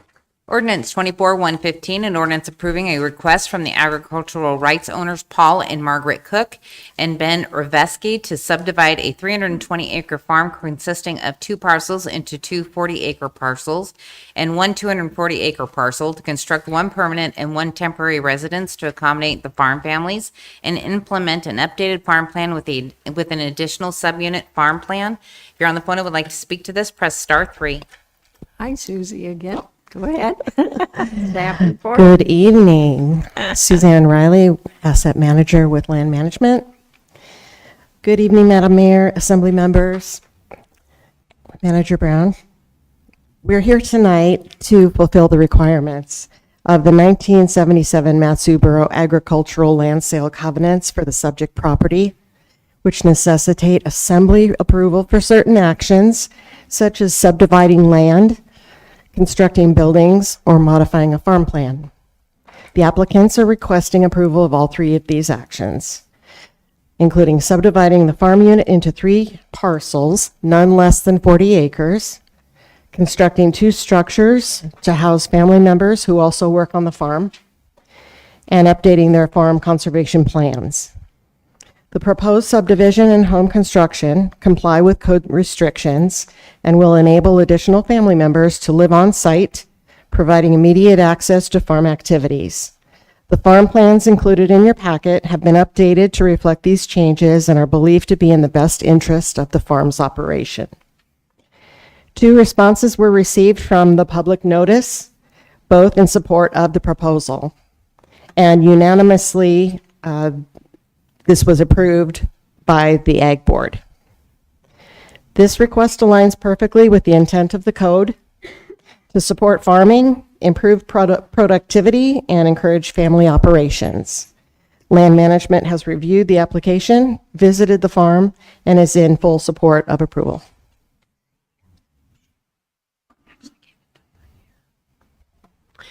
Further discussion, questions of staff report? Yes, Assemblyperson Sumner, go ahead.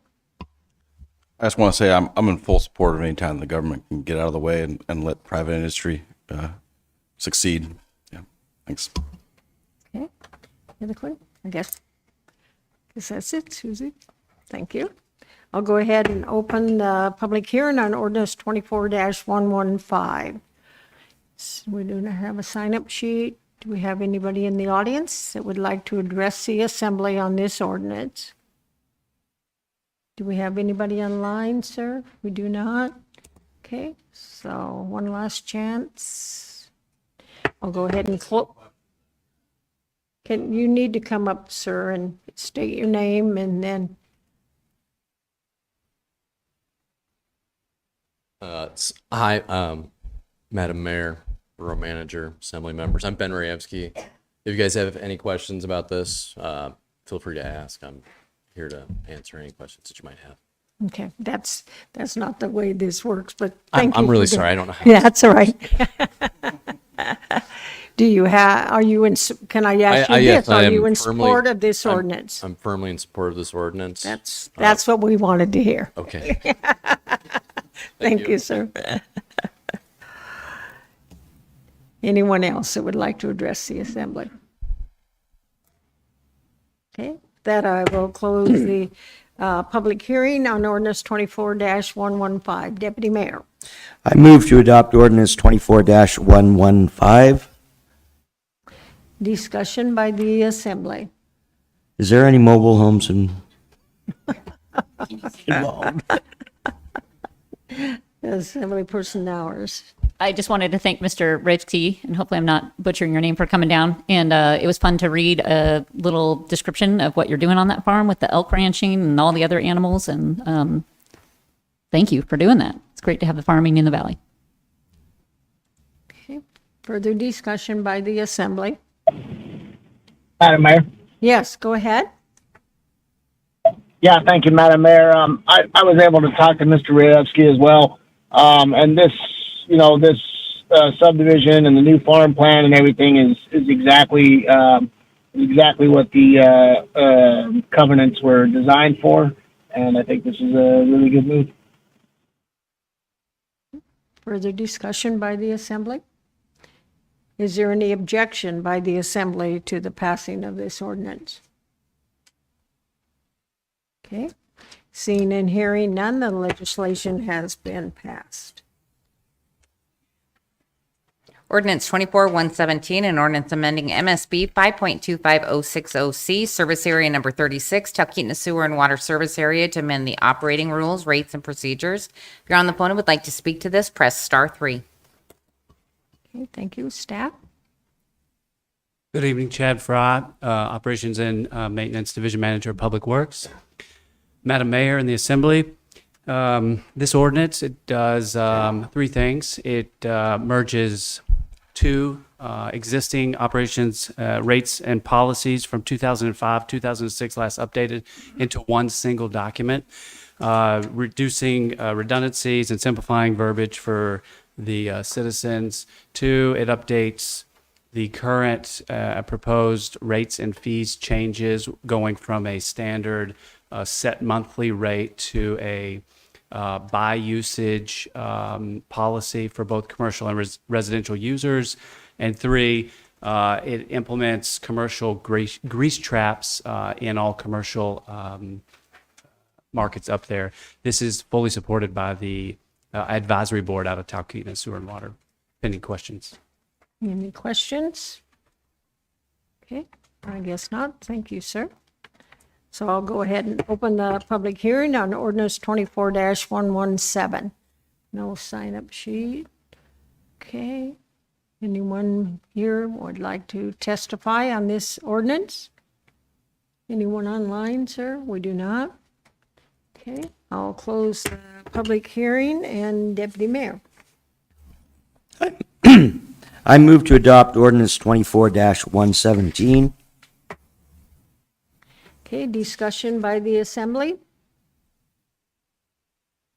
Any objection to the legislation by the assembly? Hearing and seeing none, then ordinance 24-117 has passed. Madam Clerk. Ordinance 24-118, an ordinance accepting and appropriating $315,790 in fiscal year 2025 Community Assistance Program funding with accompanying resolution 24-128, a resolution approving the scope of work and budget for the Community Assistance Program and authorizing the manager to enter into agreements with 20 unincorporated communities within the borough. If you're on the phone and would like to speak to this, press star 3. Staff, hi. Through the mayor to the assembly, Cheyenne Heindel, finance director. So before you is it accept and appropriate of $315,780, which will provide 20 qualifying organizations each $15,789 for their community service grants. Questions of staff? Yes, Assemblyperson. Thank you, Cheyenne. When will it be available for the community councils? As soon as this is passed, we will start working on the agreements with those approved councils. So it's a agreement that will be sent to them. They will need to sign it, send it back to us, to have the manager's signature, and then we can start Okay, issuing. and typically, when is it available? March, April? No, actually, this is an accept and appropriate. The money's available as soon as you guys accept and appropriate it. Oh, okay. So we will start working on them as soon as the legislation is signed by the mayor. Okay, thank you. Assemblyperson Sumner, go ahead. So is this in line with past year's funding? This is an ongoing ordinance that passed Through the every mayor year? to Assemblymember Summer, yes, this is. This is an annual ordinance that we do. It's done in two parts. The first part is to accept the list of qualified councils, which was done in April of this year. And then this is the accept and appropriate when we actually get the money from the state of Alaska. And how does this amount compare to last year's amount? It's through the mayor to Assemblymember Sumner. It's the same amount per individual council. So if we, for instance, if next spring, when we do the originating ordinance, and we have 25 instead of 20 applicants, then it would be parsed out $15,789 to 25 community councils. And then do you keep track what the money is usually spent on? Through the mayor to Assemblymember Sumner, yes, they have to provide us when they originally submit their request, what they're going to utilize the money for. So we have that history going back since this program started. Generally, can you tell me what's usually spent on? It has been used for parks, it has been used for parking lot upgrades, it has been used for trails, playground equipment, a variety of things. I can get you a better list. Oh, that's good enough for me. Thank you. Deputy Mayor. Could it be used for maintenance on, say, a community building? I don't know that answer, and I have to research it unless the borough attorney knows it.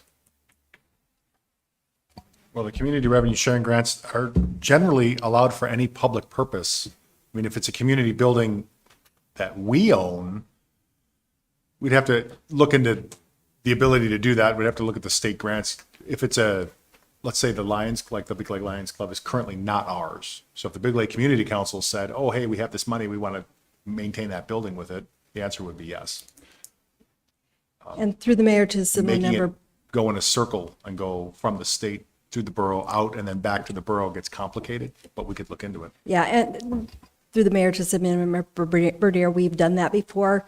Like with the Butte Fire Station, we did some parking lot upgrades, but the money went to Butte Community Council and then came back to us as a grant to perform the work. So it would come back before the assembly if they donated the money to us, and you would have to accept and appropriate it. Okay. Perfect. I'll let Waco know. Assemblyperson. Madam Mayor. Oh, go ahead. Yeah, a small correction. That was the Lazy Mountain Fire Station. Mm-hmm. Right. Yeah. Assemblyperson Alex.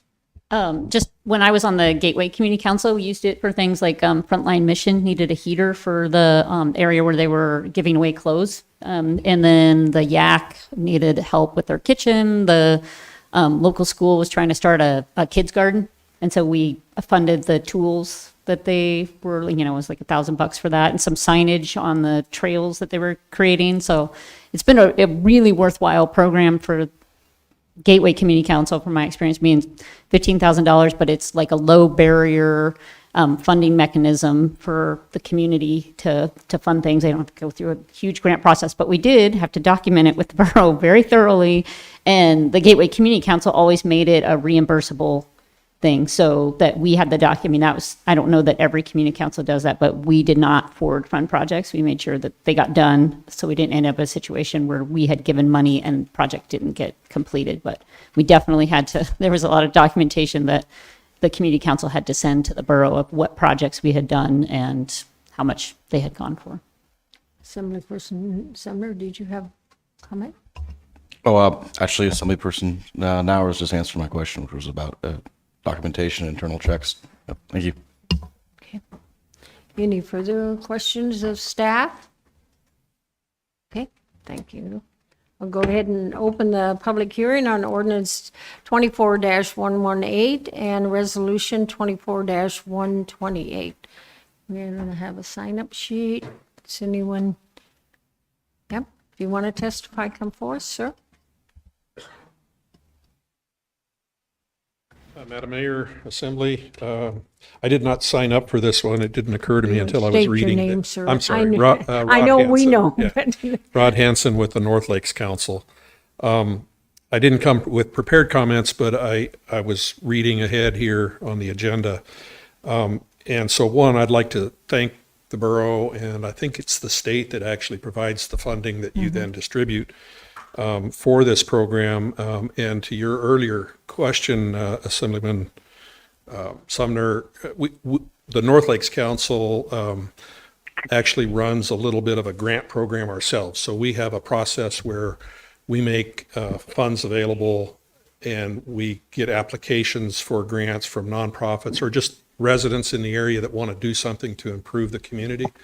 And we have a pretty rigorous process we go through to kind of evaluate those requests for grant money. And it's a big part of what we do, and we really very much appreciate it. The one thing I would suggest is an amendment tonight, because since last year, since April, the South Lakes Community Council has become an approved community council. I believe they've done all their paperwork, and so it should probably be 21 entities. And I noticed in looking through this, they weren't listed. So it might be something you want to amend before you approve tonight. But again, thank you for the program. Okay. We'll hear from staff here in a minute. Anyone else like to testify while staff is coming? No? Okay. Yeah, go ahead, staff. Thank you. Through the mayor to the assembly, just wanted to let you know that the 20 community councils that were receiving money were approved by you in April because they existed at that time. So next year, this new community council will be eligible to apply. Okay, thank you. Further discussion by the assembly?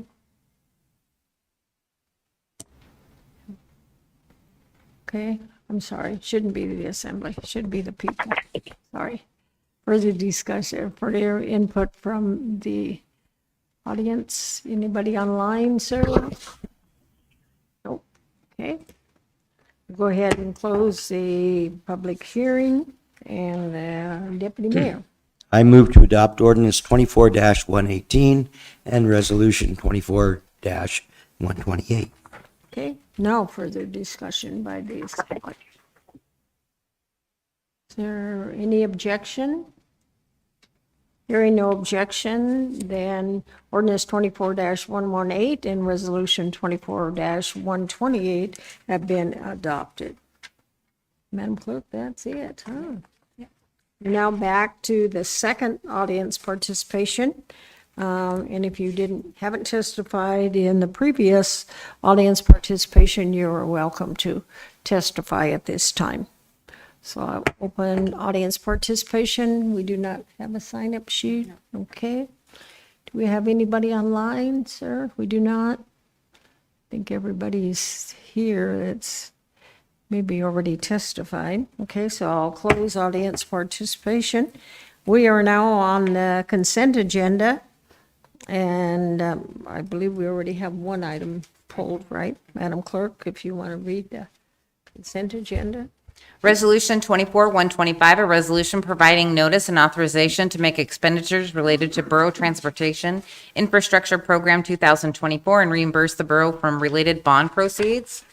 Resolution 24-129, a resolution approving the final spending plan for the American Rescue Plan funding to comply with the December 31st, 2024 obligation requirements of the United States Treasury.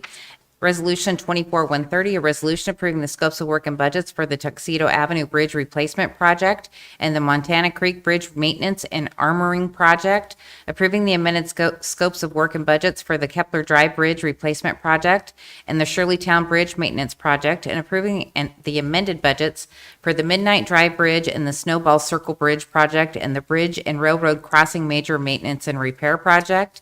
AM 24-138, approval of change order number 3 for contract 22104 PA with Kinney Engineering to add up to $50,730 for the 49th State Street Pathway Project and extended completion date to June 30th, 2025. AM 24-139, approval of change order number 3 for contract 22098C with HDL Engineering Consultants for the Old Glen Pathway Phase 2 project to extend completion date to December 31st, 2025. AM 24-140, approval of change order number 3 for contract 2290PA with CRW Engineering Group for the Texel Drive Extension Upgrade and Pathway Project to extend completion date to June 30th, 2026. AM 24-141, approval of change order for contract 2239P with Architects Alaska to add $35,946.08 for the Palmer Emergency Services Facility project and to extend the contract from December 31st, 2024 to February 26, 2027. AM 24-142, requesting the authorization for destruction of ballots from the November 5th, 2024 regular borough election. AM 24-143, approval of change order number 3 to contract 2290 PC with HDL Engineering Consultants to add $164,134 for the engineering services for the Inkster Road to Trunk Road Connector Project and extend the contract to March 31st, 2026. Okay, Deputy Mayor. I move to approve the consent agenda as read into the record by the clerk. Okay. Is there any objection? Okay, hearing none, then the consent agenda has been approved. Madam Clerk. Resolution 24-126, a resolution directing the manager to utilize a design-build alternative delivery method for the new Academy Charter School. And it was pulled by Assemblymember Fonoff. Assemblyperson Faloff, do you have a motion? Yes.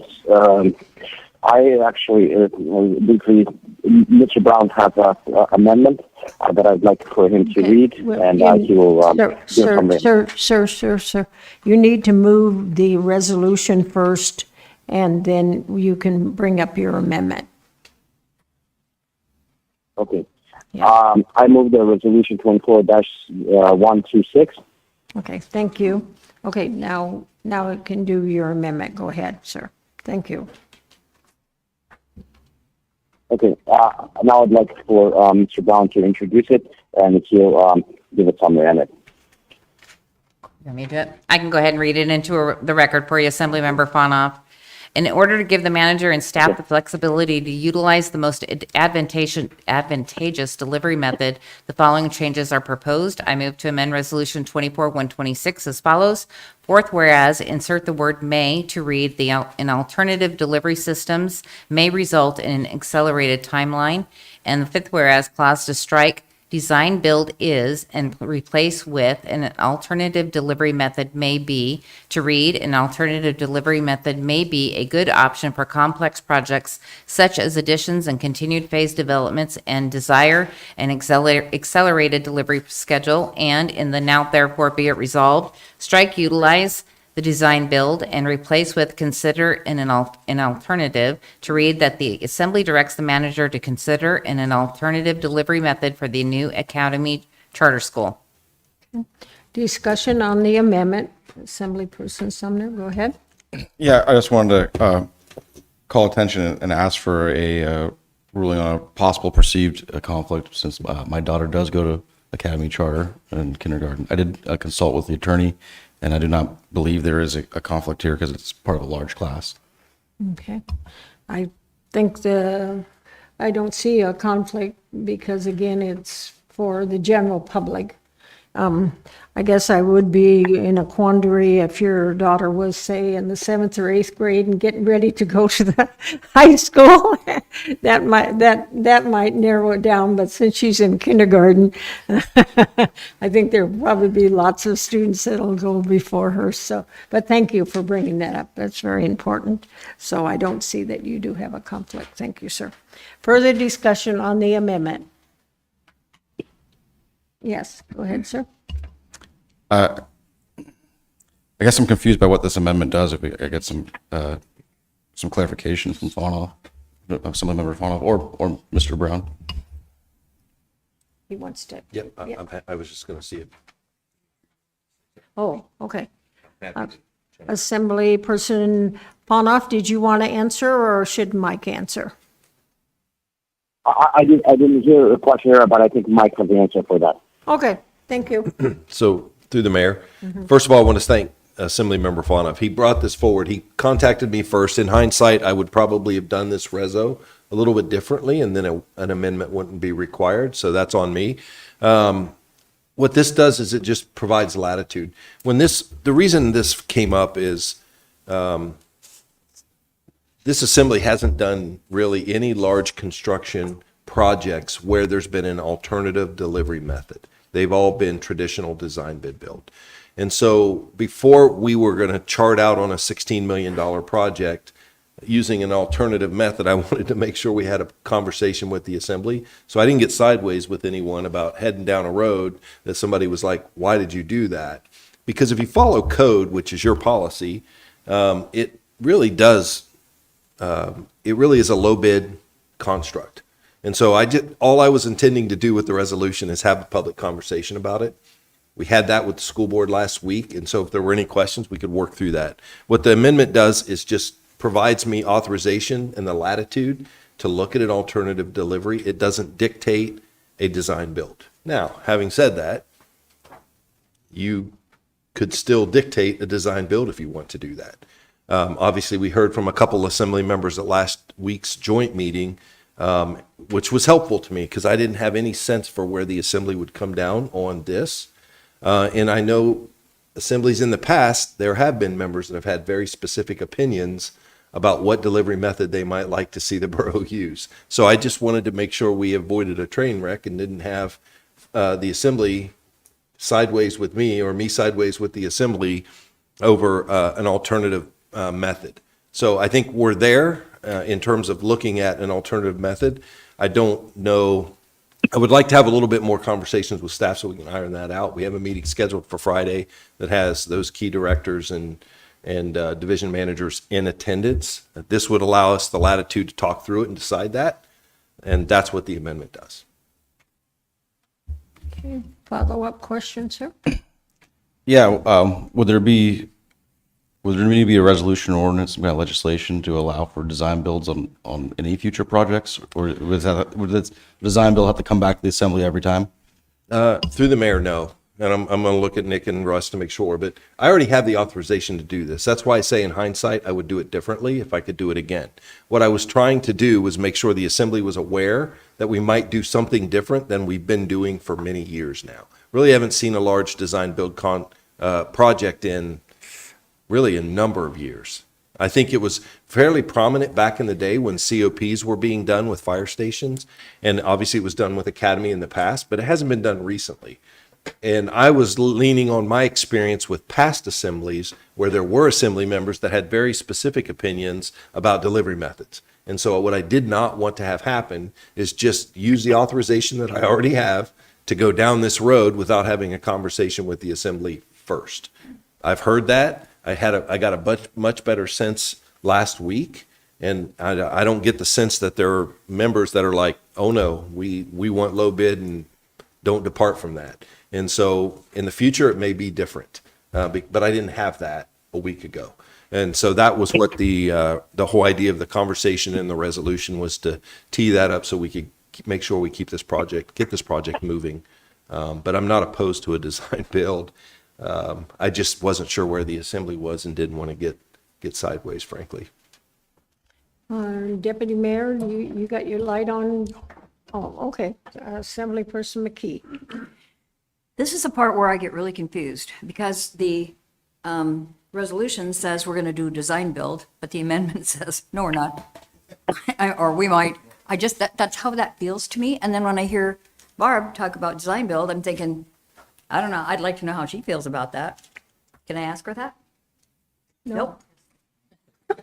Sign language here. Mike, I just must think that, but let Mike address it. She already testified earlier she wanted a design that's what build. I thought. So, yeah. Okay.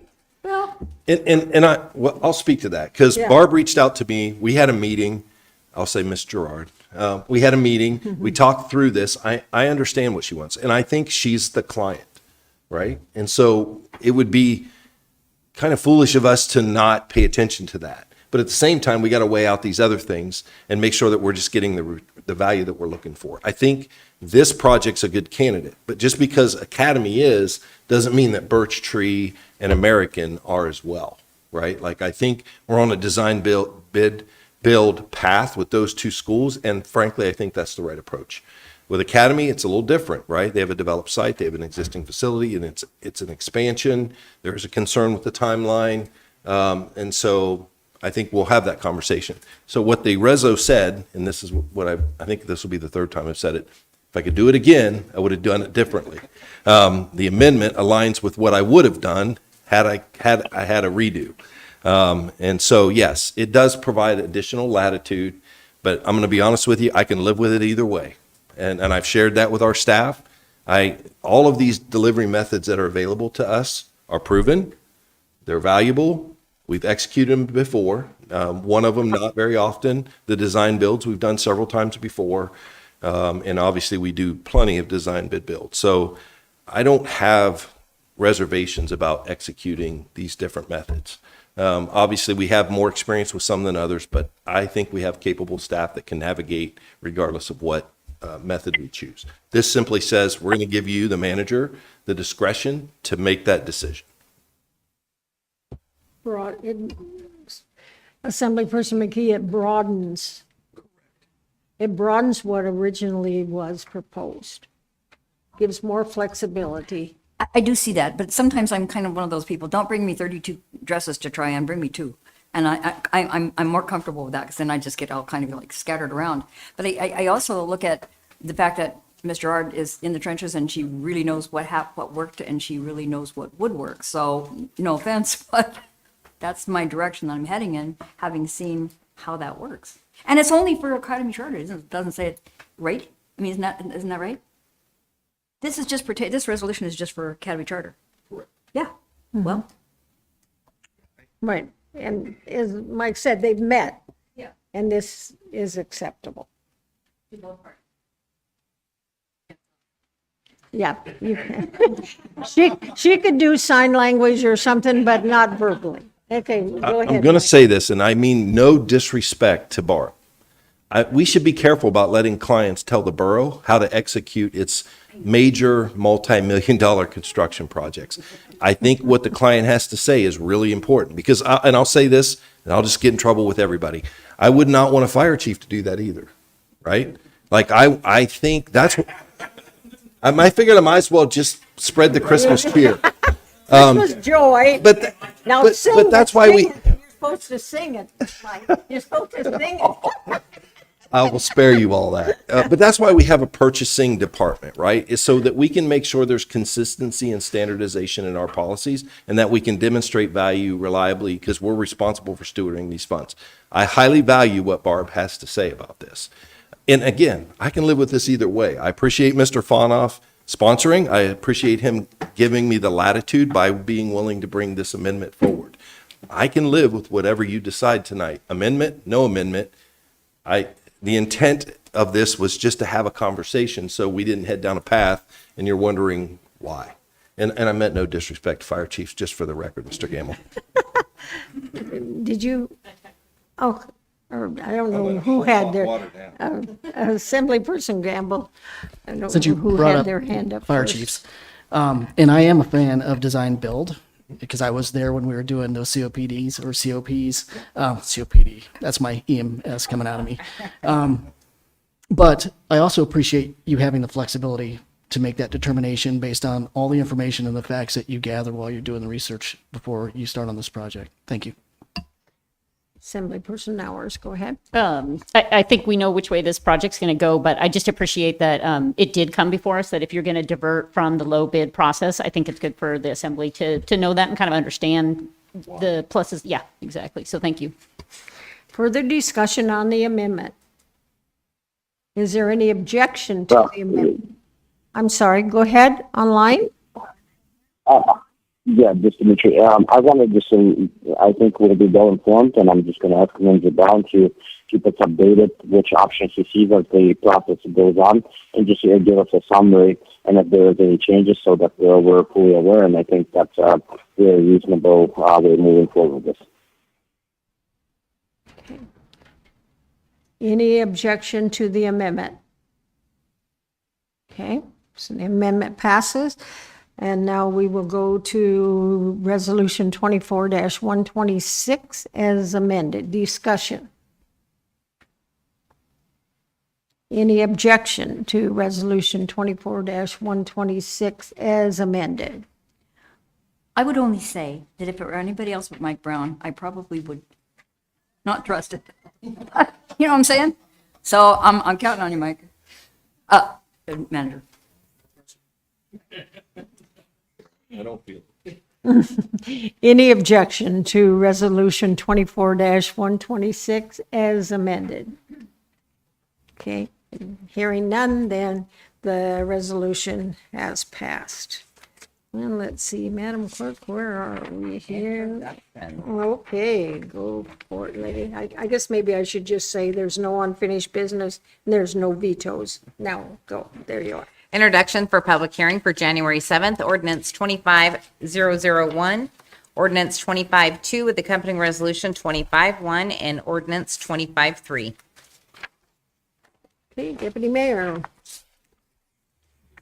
I move to introduce the legislation as read into the record by the clerk and set the public hearing for January 7th, 2025. Okay, is there any discussion by the Assembly? Any objection by the Assembly? Okay, hearing none, then the legislation has been introduced. Deputy Mayor. I move to confirm the mayor's recommendations as follows. Borough Area School Site Selection Committee, Dee McGee, Thomas Burry, and Dimitri Fornoff. Joint Assembly School Board Committee on School Issues, Thomas Berge. Resignation of Ole Larson, Andrew Shane. Resignation of Catherine McCollum, Dee McGee, and Brooks Pitcher, with the terms beginning January 1st, 2025. Enhanced 911 Advisory Board, Christine Hartley. Local Emergency Planning Committee, Christine Hartley. Planning Commission, Doug Glenn and Michael Collins. Port Commission, Christopher Gertzian. Central Matsu FSA number 130, James Steele. Talkeetna Sewer and Water Service Area number 36, Ray Sheldon. Okay, is there any objection to the vacancy report? Hearing none, then the vacancy report has been approved. There is no other business. We don't have any referrals, and there are nothing for reconsideration, so we will go to comments, parting comments. Mr. Attorney, parting comments? No? Everybody have a Merry Christmas and a Happy All New right. Year. Thank you. Assemblyperson McKee, parting comments. Thank you to whoever let my little grandson and my son come up and see the amazing George Hayes display, because Jesse sent me the pictures today, and I thought, oh my gosh, you guys did that, and I thank you so much for understanding that little kid.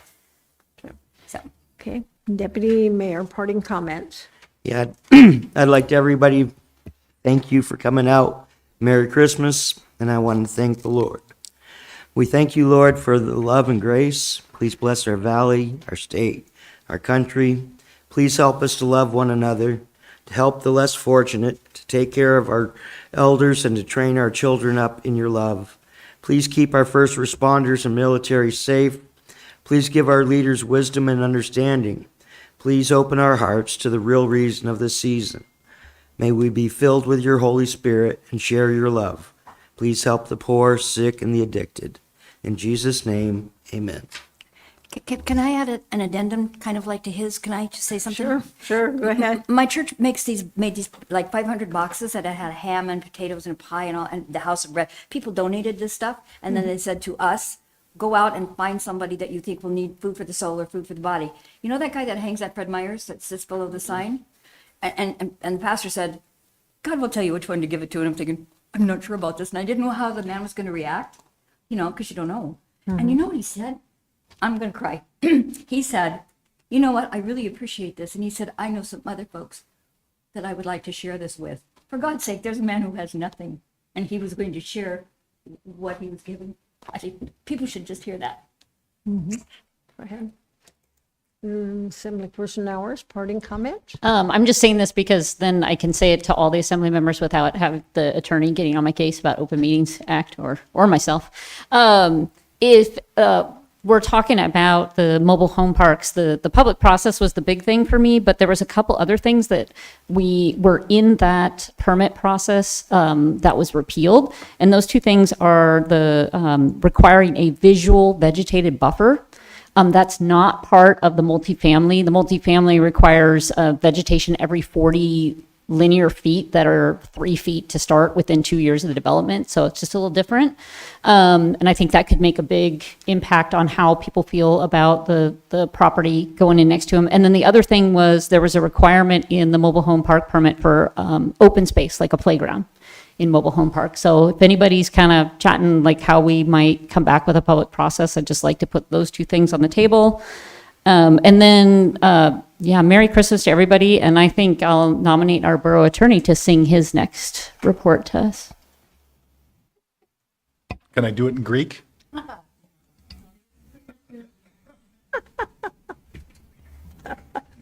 Mr. Brown. I have a hard enough time understanding you in English, Nick. Man, it's not often somebody puts it right out there. Like that. I mean, it is Christmas. So I will ask staff to follow up on the Academy Charter plan and delivery method January 7th. So I'm looking at a couple guys in the back of the room. So under manager's comment, we'll just give you a quick update so you know where we're going. We're not going to let that linger. I'm interested in moving this stuff forward as well. This will give us a week or two to kind of settle some things out because there is a little bit more work we could probably do there. So we will follow up on that. I was kind of helping. I never find myself looking for the assembly to pull items off the consent agenda, but there was a part of me tonight that wished you would have pulled one of Tom Adams off because I think he had a close relative in the room tonight. His mother was here. And and I was like, it would be so great if Tom has to come up here and deliver. But he got a free pass and he didn't have to do that. So I was kind of bummed by that. I was like, man, that would be just fun, frankly. You could have given him something he didn't know nothing about. We should have just thrown him a complete curveball and then look at his mom like, what's up with this guy? We could have given him mobile home parks or something. That's good. Merry Christmas. Thanks. Assemblyperson Fonoff, do you have parting comments, sir? Thank you to everyone. I will be in person for our next meeting, and I want to wish everyone a Merry Christmas, Happy New Year and Best Year, great health to you and your family. I took part in walking, moved to the United States. It was right before the Christmas, and that's the first time in my life I've seen things lit up, people happy, dressed up. It was one of a kind experience, and I'll never forget it. It was at the end of 1995, and since then I started it feeling very humbly, and I'm always grateful, and I'll never forget that meaning behind it. So thank you to everyone, and Merry Christmas. Assemblyperson Hale. Yeah, thank you, Madam Mayor. For anybody that lives in Butte, the Green Store does a Santa's Little Angels program where you can go down there, you pick a name off the tree, and you buy gifts for a little kid who might not otherwise get those kind of gifts. So, if you live out there, go check it out. And Merry Christmas to all, and we'll see y'all next year. Okay. Madam Clerk, parting comments. Just Merry Christmas and see y'all in the new year. Assemblyperson Sumner, parting comments. Just thanks to the staff for coming out. Merry Christmas to everyone. Thanks for the assembly to allow me to join your assembly. And I also want to say I this past weekend, I went to the Word of Life Church. Even though I'm not a member, I was invited by one of the flock, and they have a town of Bethlehem is open to the public, and it was a really, really great treat for the young kids. Really cool. So if anyone has the opportunity to go to the Word of Life Church for next year's Bethlehem, town of Bethlehem, it'd be a great opportunity. Parting comments? Thank you, Madam Mayor. Up there by the senior center? It's like across from SBS. Oh, okay, up on the hill. Yeah. Thank you. I just wanted to go back briefly and talk about the money that goes to the community councils, the state revenue sharing pass-through money. The Big Lake Community Council does the same thing, like you were talking about, Stephanie, where we give out grants to different projects in the community, like Big Lake Trails is one of them. Big Lake Beautification, they call them the Big Lake Bells, that go out and plant flowers every year. But one of them that really hits home is the Big Lake Grizzly Cash. For years has gone out and provided meals to children on weekends during the school year that, might not necessarily have good meals over the weekend. And then during the summer when they're not in school, provides meals to the children that may not be able to get, food during the summertime. So it's projects like that money goes to. And I know South Connect River Community Council built their own community building out there where they have community events. Butte Community Council did the same thing.